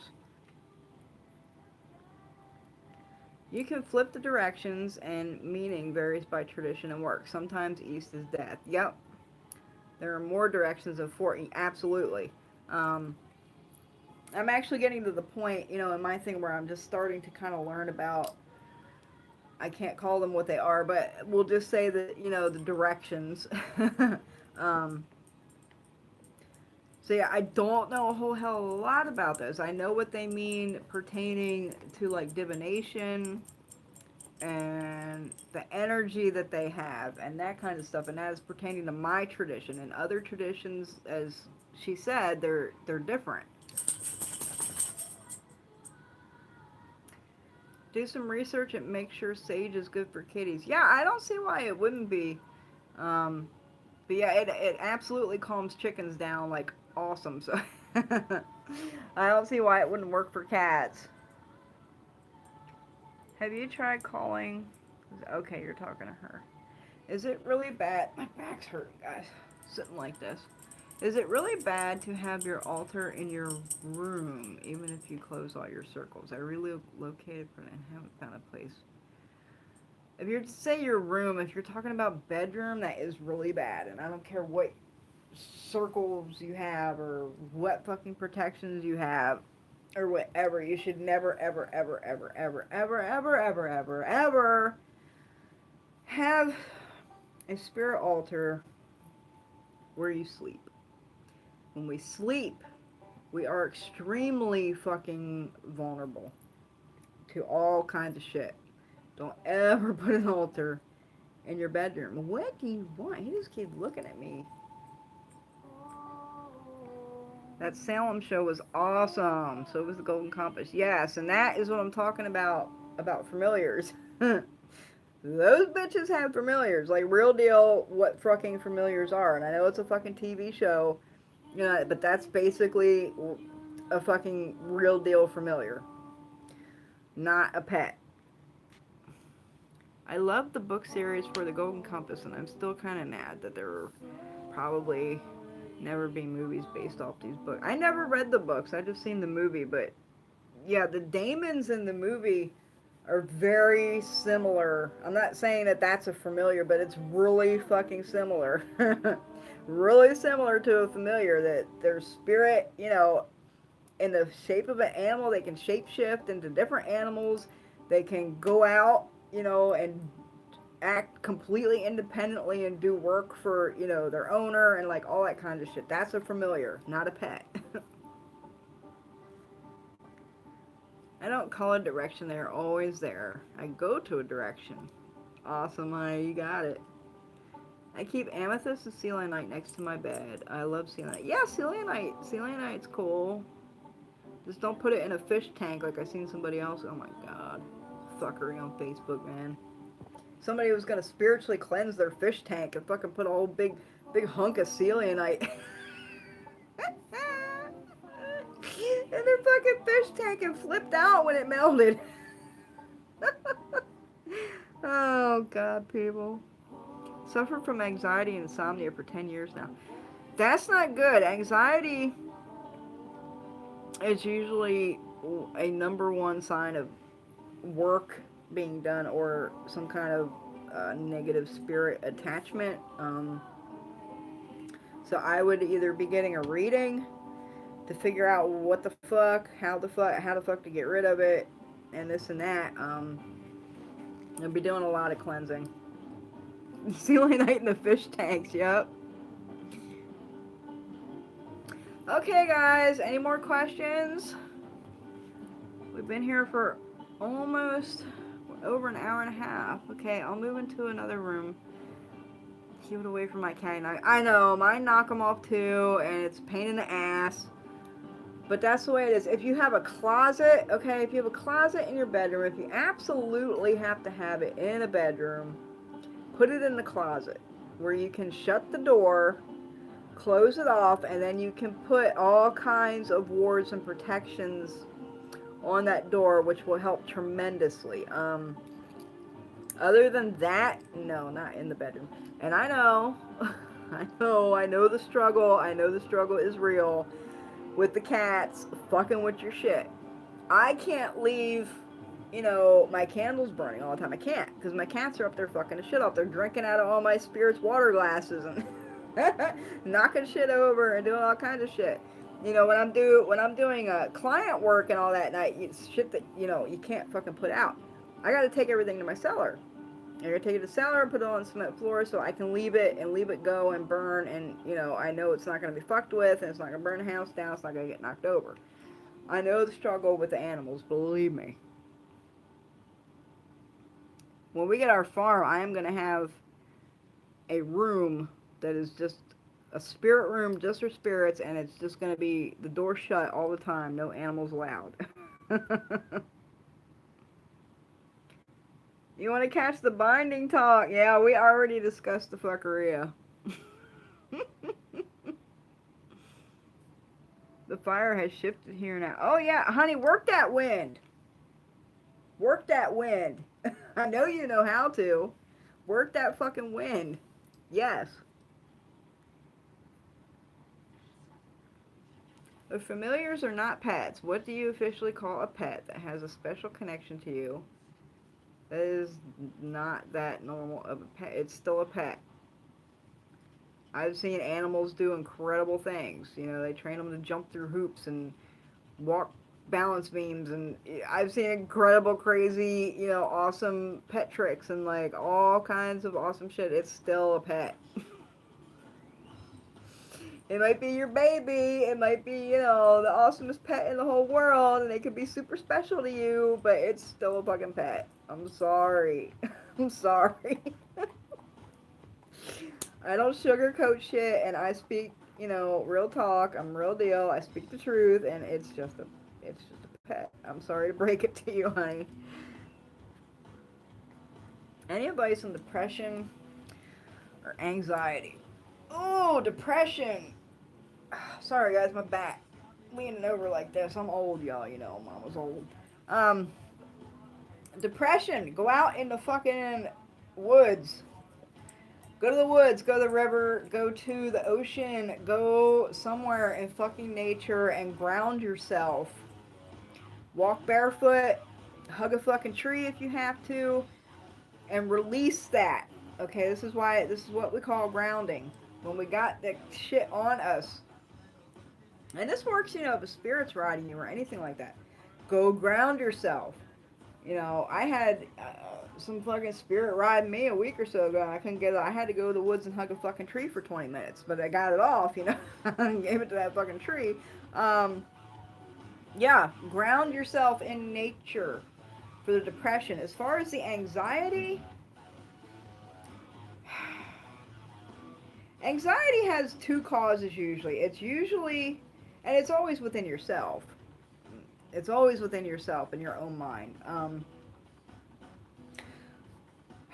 But it's usually external pressure and our own thoughts and stuff like that, or it's work or a spirit attachment, and it's the experiences I've had with anxiety and clients that have come to me with anxiety and other people I've talked to, other workers I've talked to that experience anxiety, this and that, it's almost always work or a spirit attachment or something like that. It's not always, but it's very fucking common. So for the depression, ground yourself in nature, do something in fucking nature. And for the anxiety, if I was you, I'd get a reading. I'd get a reading and see if you got some caca on you, or just start doing regular cleansings. Do spiritual baths, cleanse your house with remove negativity or uncrossing, kind of floor washes and stuff, all of which are available in my store, by the way. Start doing regular fucking cleansings, like a couple times a week, at minimum once a week. Do regular spiritual baths for cleansing, a minimum of once a week, and hopefully you can start getting some of that stuff off of you. Spirit froze me. I didn't see that. Oh, I'm scrolling back. Missed a lot. Jillian's heading to bed. Okay, good night, Jillian. Thanks for joining us tonight. Okay, I shan't to make a spirit doll of myself. How can I use this method of magic? I mean, you can use it for all sorts of things. I personally use mine for healing and protection. So, but I can't, I can't give away, you never know who's watching. I can't really give away how I use it, for protection, because then that let my enemies know kind of what I'm, kind of what I do, what I'm working with, blah, blah, blah, blah, blah. But okay, I can say like I filled mine with healing herbs, all kinds of healing herbs, and I put certain sigils inside of it, in certain areas that I have trouble, like my knees, and stuff for healing. Um, but I keep it in a certain special way, which shields me and keeps me protected. But I'm not going to give that out on a live video.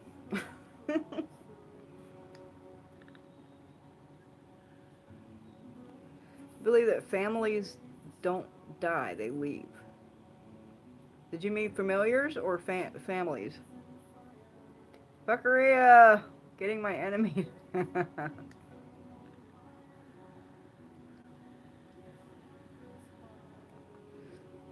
Absolutely, Tukawaka, on the pets being sent to heal or protect. Absolutely. And they can be super special, and wonderful, but they're still just a pet. I hate to break it to you. They could be an awesome, spirit, and everything, but they're not a familiar. And I have been having anxiety really bad since a kid. I was told I was a sensitive person. Struggle is real when you gotta run out of story. Yeah, I mean, empaths and being sensitive like that can definitely cause anxiety. Um, I get it sometimes when I'm around large fucking groups of people, because Apparently I'm starting to gain like some empathy, and it's something I definitely don't fucking want. But what are you gonna fucking do? Nothing I can do about it. Spirits think I should have it, I guess, and so I guess I'm gonna have it regardless if I want it or not.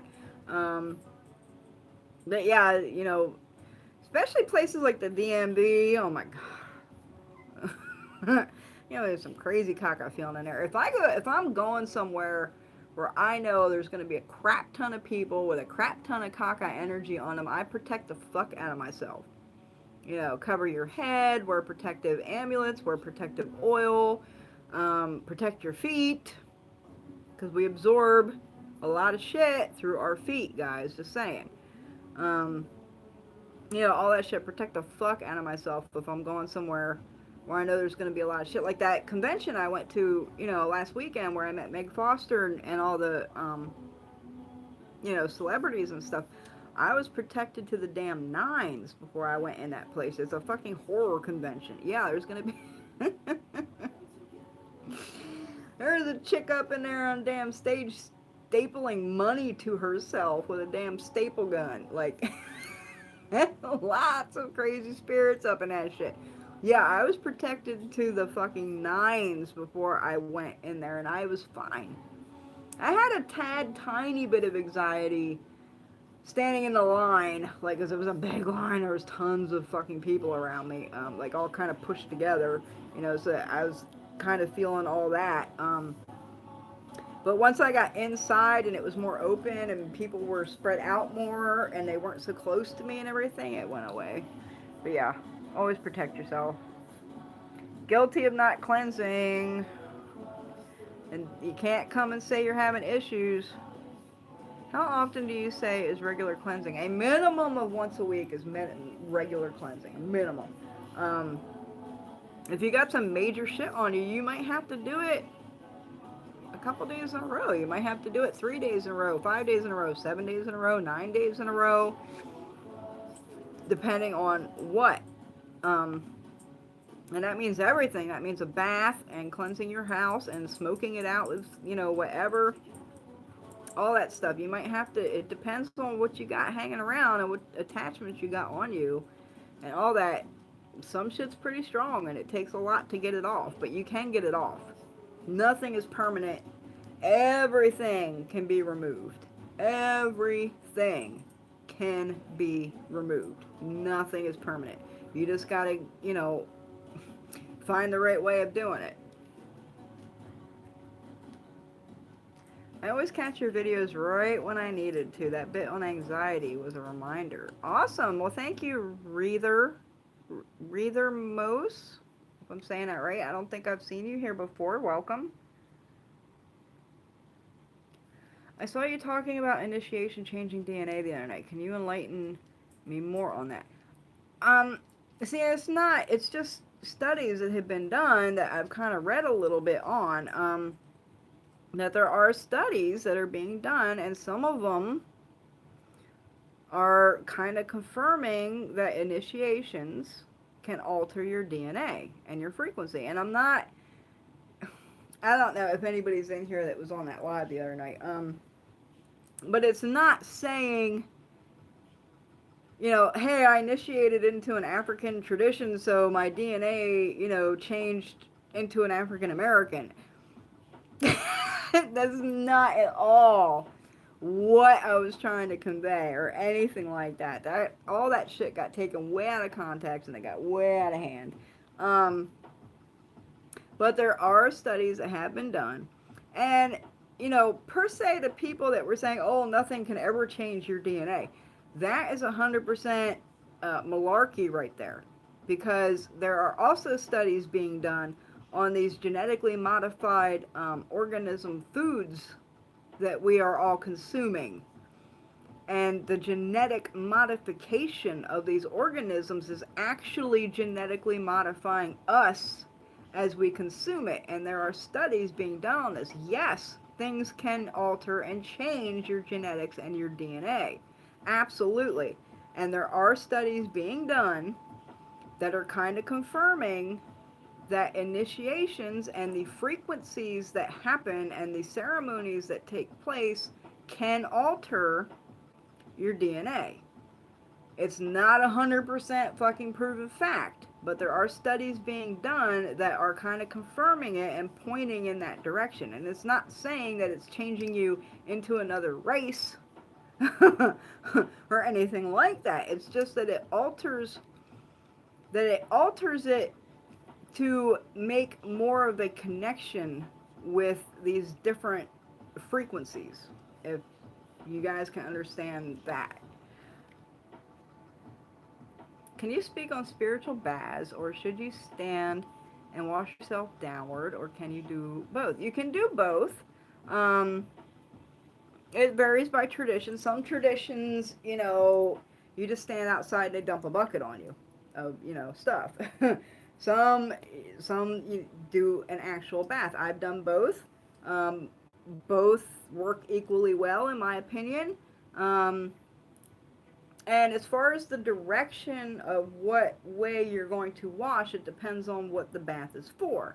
So if you want to remove something, like a hex, a cross condition, negative energy, if you want to get rid of something, you're going to wash from head to toe in downward motions. You're never going to go this way. Head to toe, not toe to head, downward motion. So get it, you're going to wipe it off, get it off, and make sure you do your fucking feet. If your bath is to bring something in, like love, luck, prosperity, all this, you're going to wash the opposite direction. You're going to go from toe to head, and you're going to wash up, because you're going to want to bring this up to you. You're going to bring it into you instead of getting it off of you. So the directions mean a lot when you're doing a spiritual bath.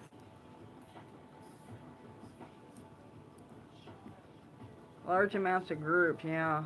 Walmart. Walmart. Hear that.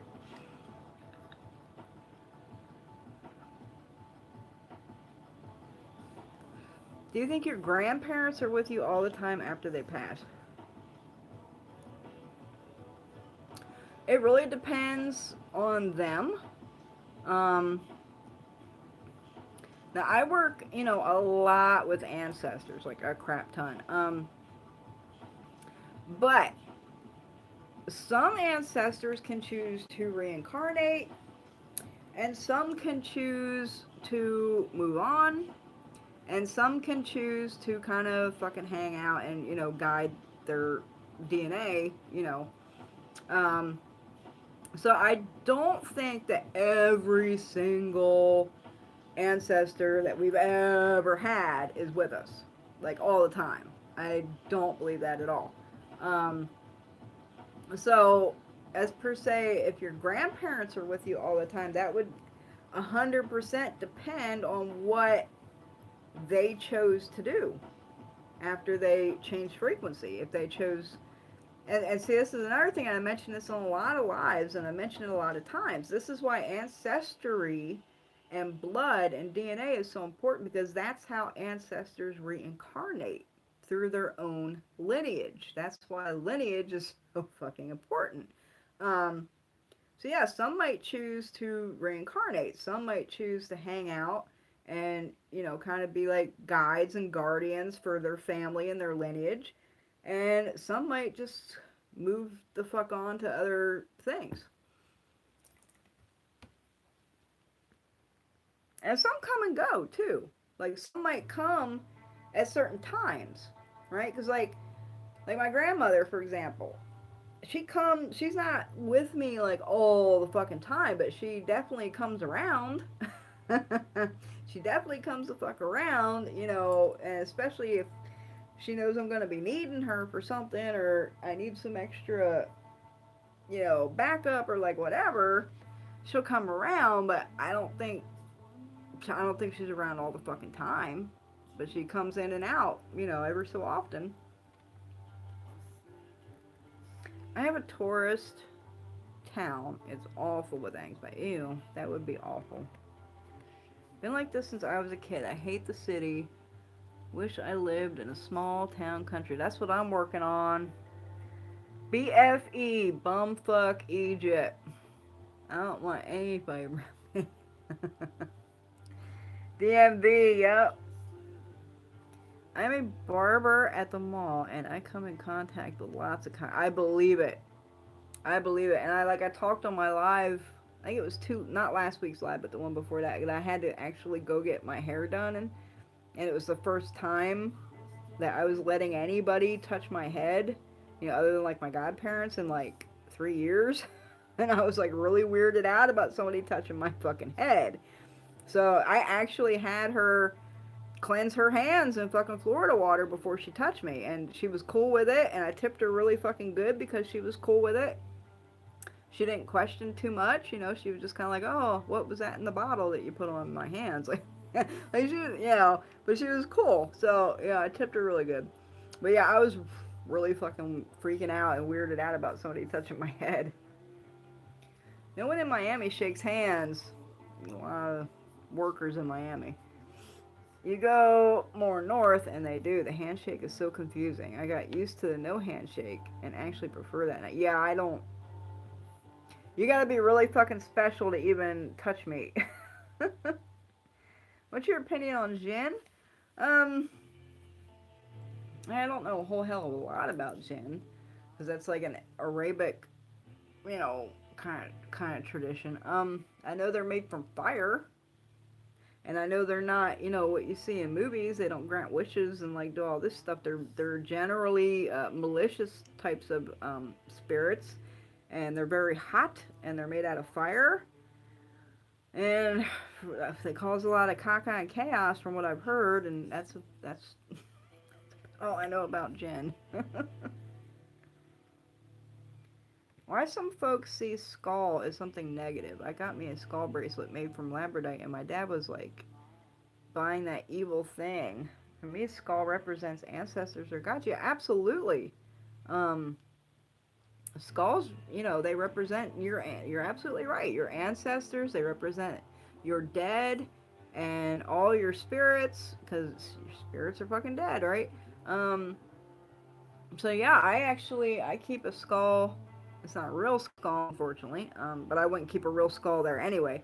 But I keep a very lifelike representation of a skull with my ancestors because they're dead, right? So we got the death spirits with them as well. And in my tradition, I work with the dead all the time. I work with ancestors all the time. So skulls are, very ceremonial and very have a lot of meaning, in my tradition. But evil? No, they're not evil. I think people think they're evil because they're scary, right? Because people fear death. They fear, all that stuff. So, a lot of people's skulls are scary, but I don't think they're scary at all.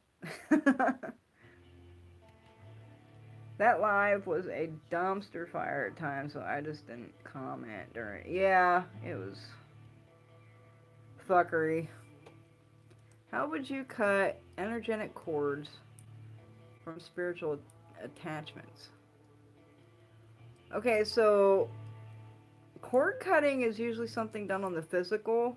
I mean, for spiritual attachments, yeah, but not so much spiritual attachments, but more like energy attachments from a physical living person. So, like, you would want to cut a cord, from a previous ex, or something like that. To cut a cord from a spirit,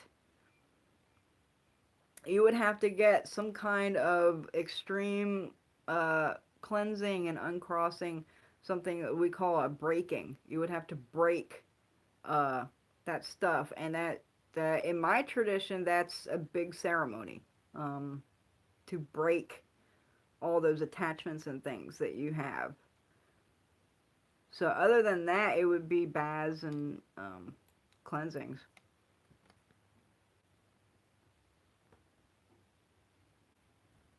Yeah, I thought you meant familiars. The family part didn't make sense at all. Do I believe in hell? No, I do not believe in hell. Hell is a Christian concept, and my tradition, we have the land of the living and the land of the dead, and the land of the dead is not hell. It's far from it. So Yeah, we don't have hell or the devil or like anything like that in my traditions.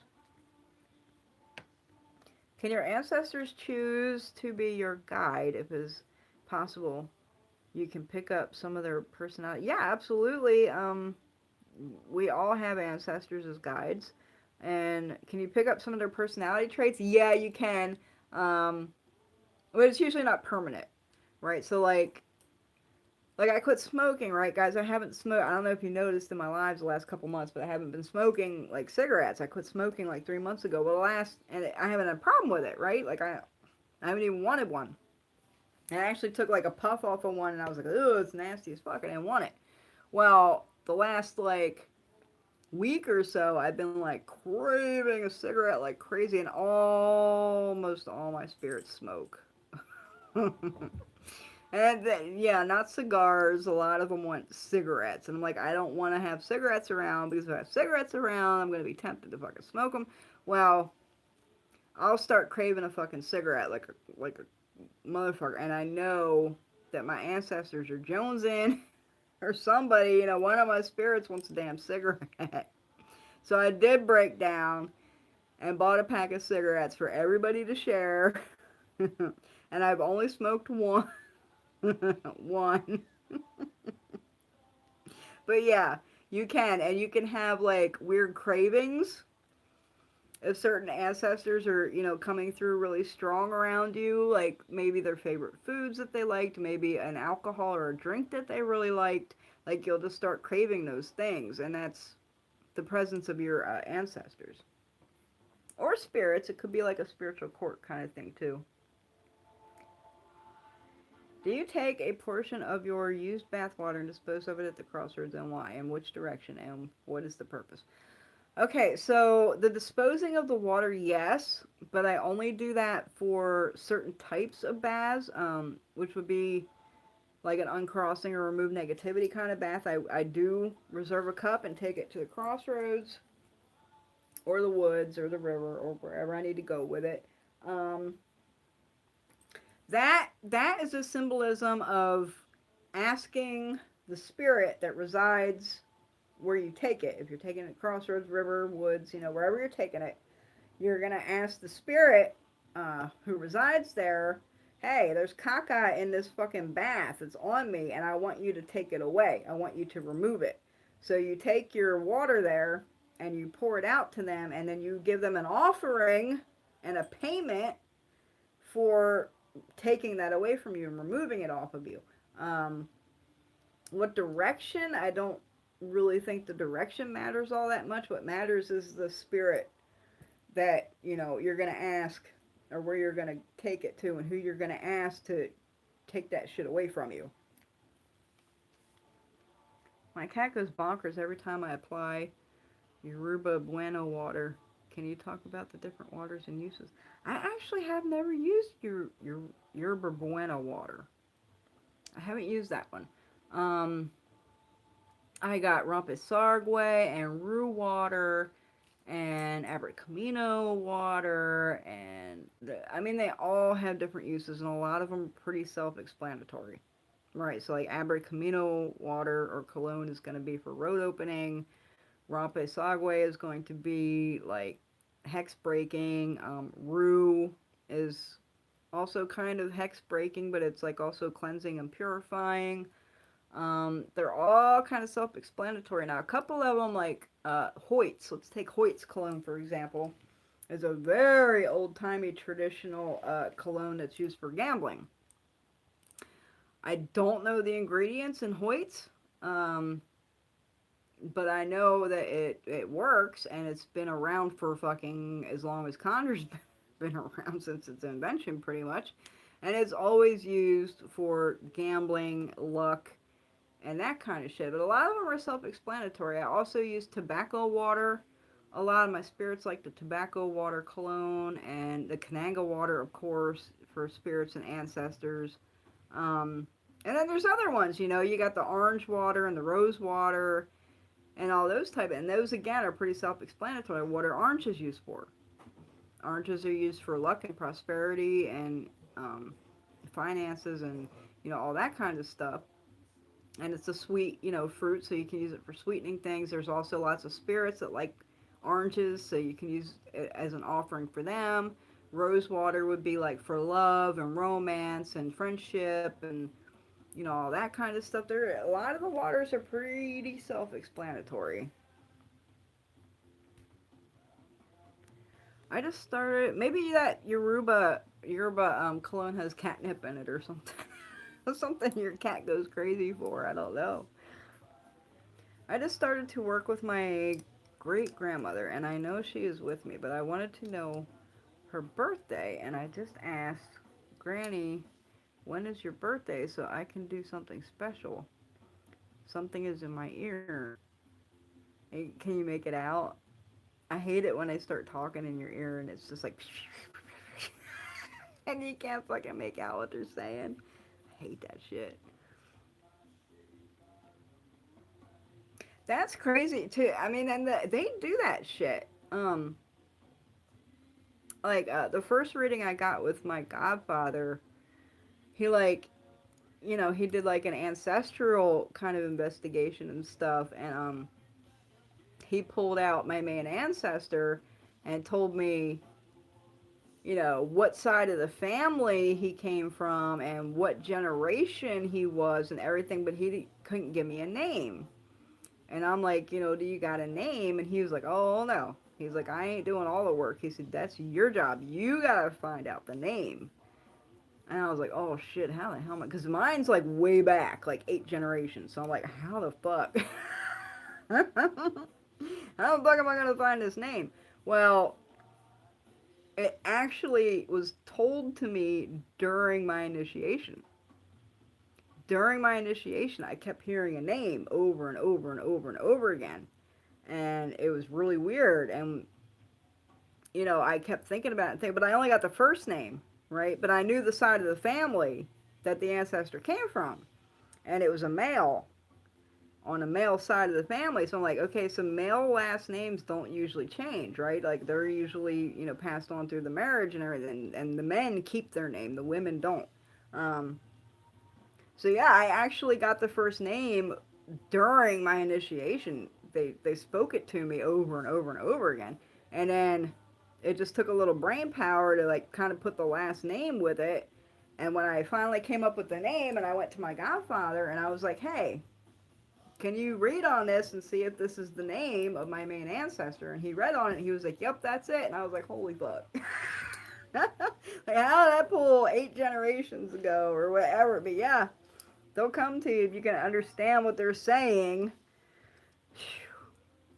A voice said August 4th, so I asked my grandma when her mom's birthday.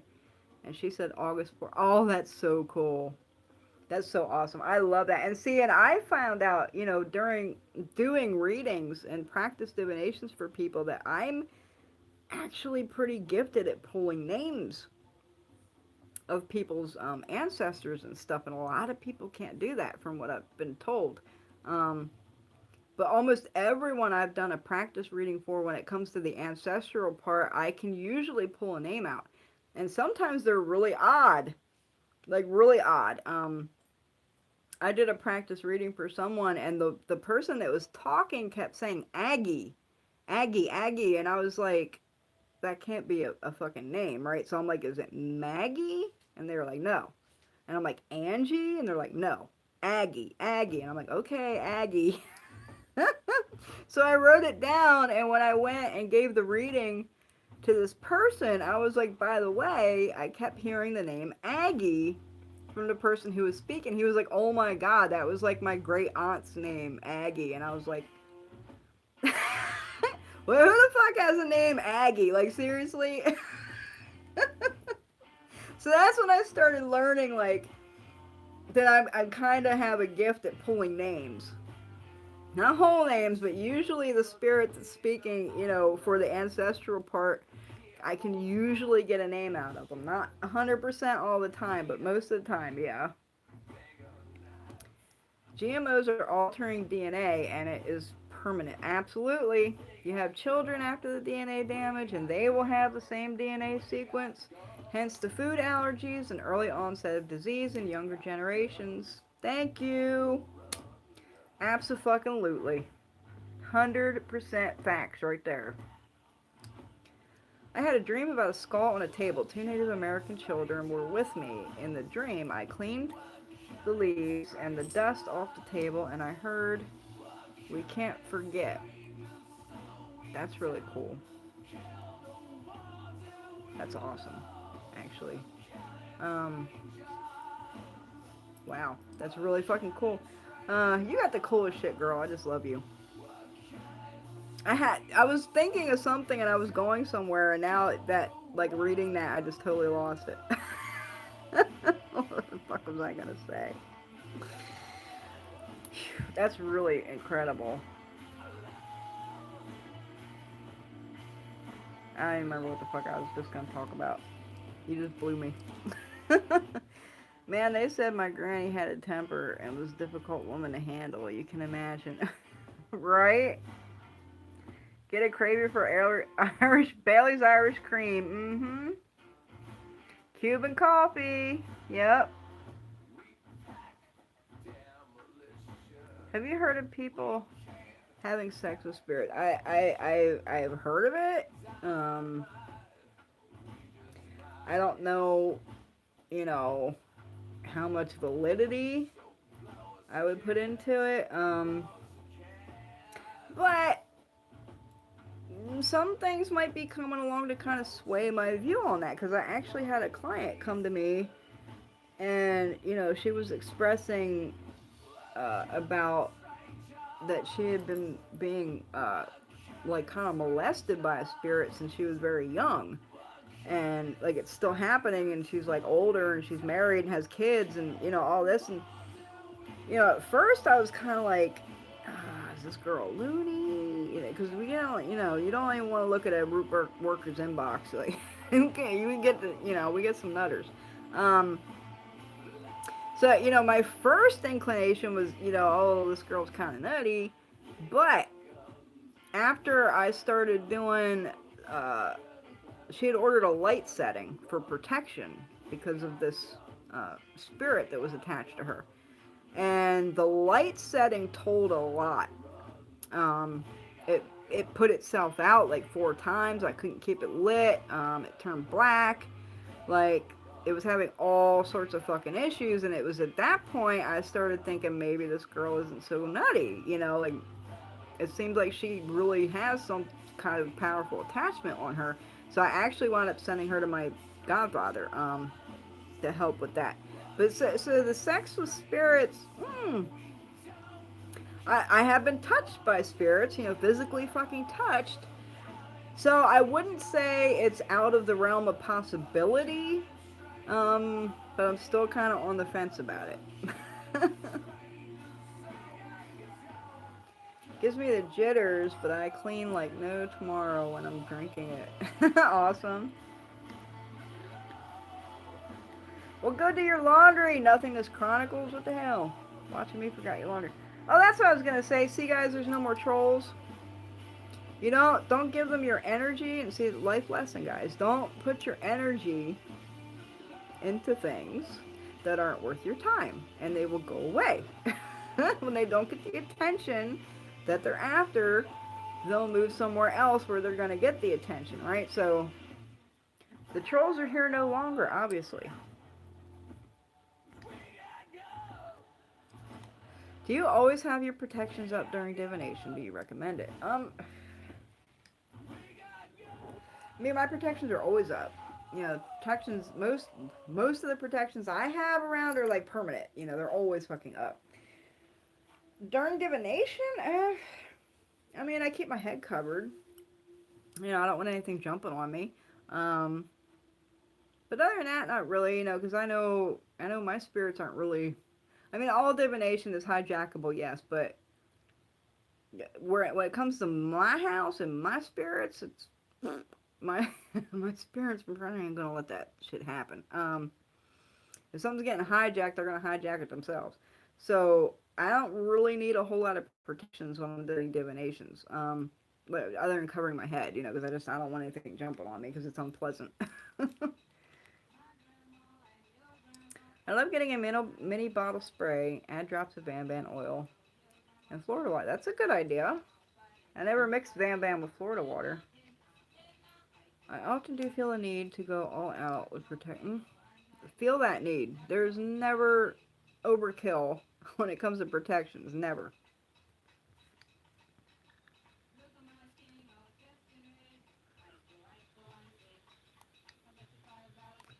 Jesse Sanchez gets a lot of ringing in her ears.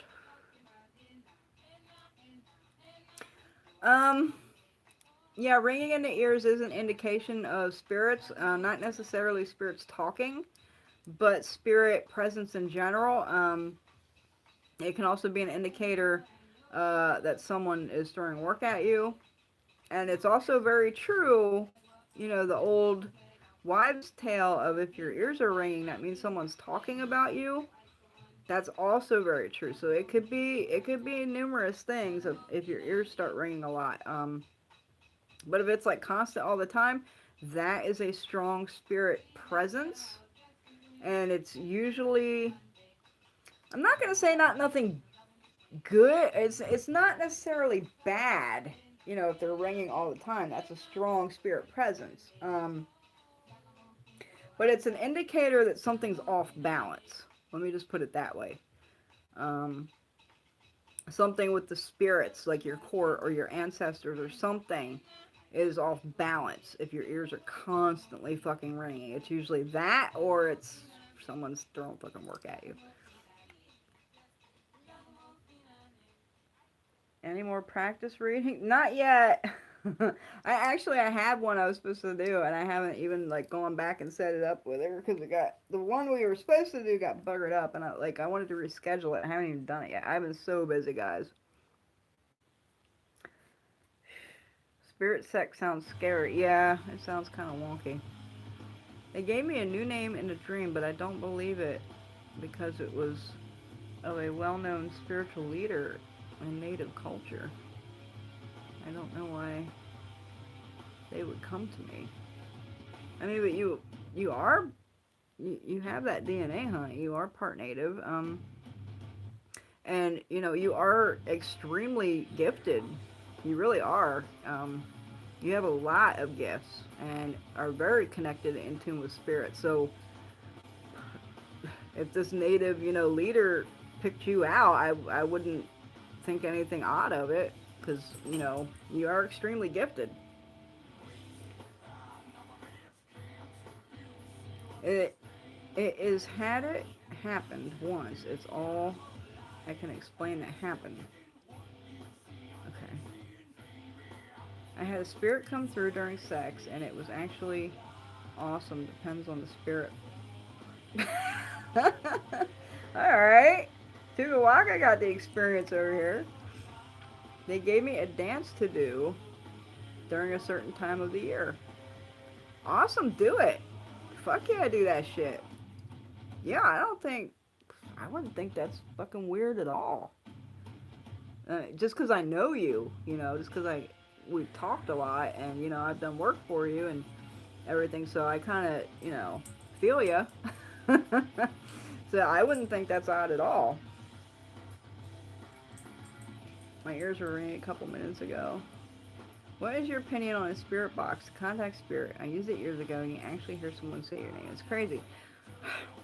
I think I talked about this on a previous video.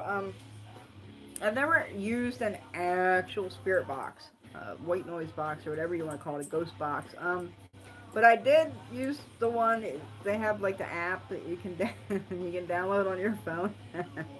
And at first, it was kind of like whoa, because I mean it was saying names, like it said my godfather's last name, and I was like, what? Like that's fucking random, you know. But the other things, like everything else that came through, didn't. I don't know. It didn't make much sense, or it was just random kind of shit. So I don't know. I don't know what I think about it. Well, I mean the app anyway. I can't speak for the box because I've never used one. But the app, I don't know. At the very beginning, it had me kind of like, what the fuck? But then, you know, the more I used it, the more it just seemed like it had a set vocabulary. And it was just kind of spewing those things out. But it only said my godfather's last name once. Like all the times I use it. And that really like struck me. It was weird. I even sent him a screenshot of the app when it said his name. And I was like, oh my god, oh my god, shit. I'm talking about you. But yeah, I don't really know what to think of them. What are spirit lights or lamps? Uh, do you mean setting of lights? A spirit light or lamp would just be any kind of candle or oil lamp that you set for a certain spirit. Um, like if you set a candle for your ancestors, that's a spirit light or lamp or whatever. You could put a oil can or you know oil lamp on their altar, and that could be their spirit lamp or light or whatever for whatever spirit you're setting it to. Right, I stopped using because who knows who's talking to you. Can you use a petition paper on its own, or should you set under a candle? Can you explain the different ways of using petition paper?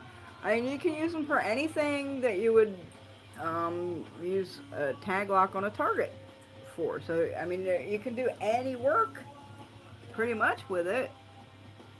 Like I said, sometimes I burn mine into ash and use it. It depends on what what type of work I'm doing, and all that. But yeah, they can be used in replacement of a tag lock on any target that you want to do any kind of work on.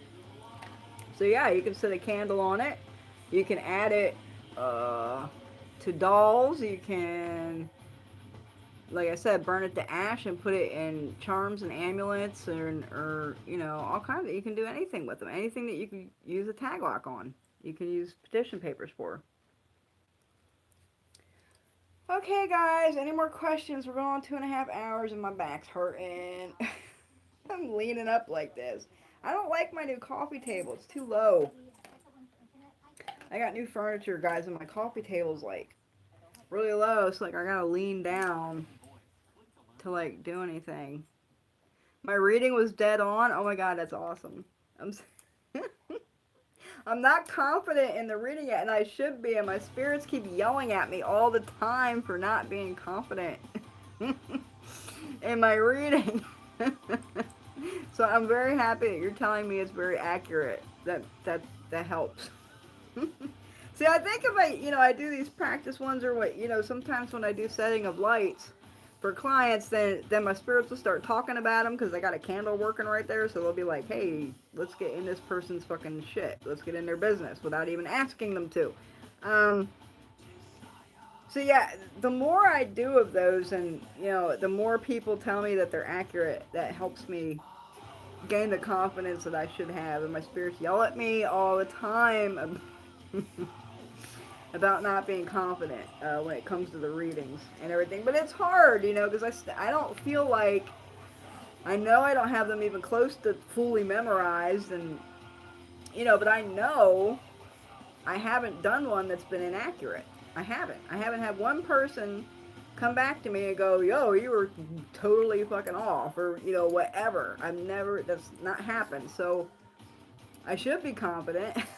But it is when you're learning something, when you're learning a trade and everything, till you really fucking, know that you know your shit. You're not really confident in it. Do you always use a torn piece of brown paper? I try to. That's the traditional best way to do it, and you want it totally torn. You don't want any hard edges on it. But I've used just regular notebook paper too, but I still tear it. If I don't have any, brown paper on hand, I just use what you got. It's all about using what you got and making do with what you got. It's all about that. So yeah, you can absolutely use regular fucking paper if you don't have anything else. And I'll tell you guys a little tip.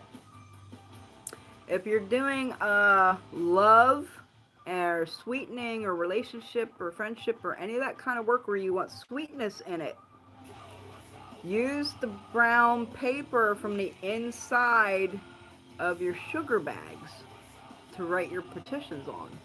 Because that paper's been soaking in that sugar for who knows how long, and it's already been sweetened. So that's a little trick for you guys. Glad you're getting more confident. Yeah, I hope so.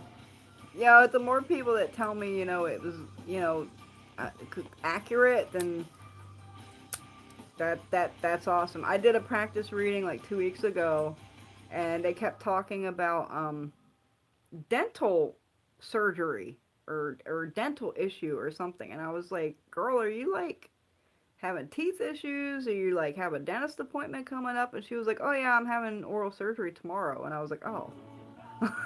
Well, they're telling you to be really fucking careful because you might get an infection from that. So just be aware and like take extra super special care of it. And I think she did because I don't think she hasn't come back and said she got an infection from it. But they wanted to like make that point to her, like to really watch that so she didn't get an infection. So I'm glad I warned her about it. It is hard, especially when you take the implications serious, but you got it. Yeah, it is hard. It's really hard when it's live, and see, that's the part I'm not confident in. I can do it written down. I have no problem doing a reading when I write it down and I email it to your ass. No problem. Because I can sit with it, right? I can sit with it however long I need to sit with it, and I can really listen and concentrate and keep asking questions that I need to ask, and really take my time with it and go through it and write everything down and then send it. When it's live, it's a lot harder because it's real time, right? So you're trying to listen to the client, you're trying to read the divination, you're trying to listen to the spirits at the same time, and it's like you might miss something. So yeah, but usually the important stuff is something's really fucking pertinent, to the person getting the reading. They'll keep repeating it until you fucking say it, until it comes out your face. You'll keep hearing it over and over and over and over and over again. So I'm getting there. I have a gift. Oh, I don't have no gifts. That's my spirits. Well, I do have gifts, but they're all ones I don't want. But I take no credit. All the credit goes to my spirits. I have a wonderful relationship with them, and they are fucking awesome. And they're the ones doing all the reading and, all that shit. I'm just the messenger and the interpreter of the messages. So, any more questions tonight, guys? We're going on 2.5 hours. The views are starting to drop, and I wish my shirt would just quit falling down like that. Anything else, guys? Oh, you're welcome, honey, and thank you for your generosity. It's the least I can do. Tukawaka, she sends me gifts, like fucking incredibly awesome, phenomenal, like super rare, could never get it in a million year gifts. And she just sends them to me, you know, out of the goodness of her heart or because her spirits tell her to. So, whatever I can do for you, it's the least I can do.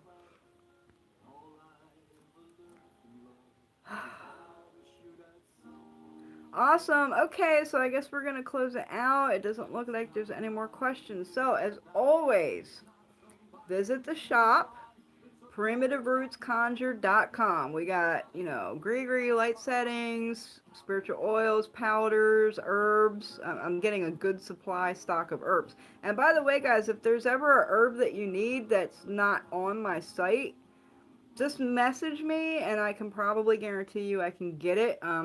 A lot of herbs on it don't just carry in stock all the time because they're things that not everybody uses, or I don't want to have them here and they're going to go bad because they're not used a whole lot or something. But if you need something, just message me and I can probably guarantee you I can get it. We got new oils are going to be coming out shortly. I'm really getting close to having a complete formulary for this truth serum that I'm working on. Um, So yeah, and we got powders, herbs, curios, you know, gree, mojo, all that good stuff. So primitiverootsconjure.com. Follow me on Facebook at Primitive Roots Appalachian Conjure. And follow me on Instagram at primitive underscore roots underscore conjure. I hope I helped everybody.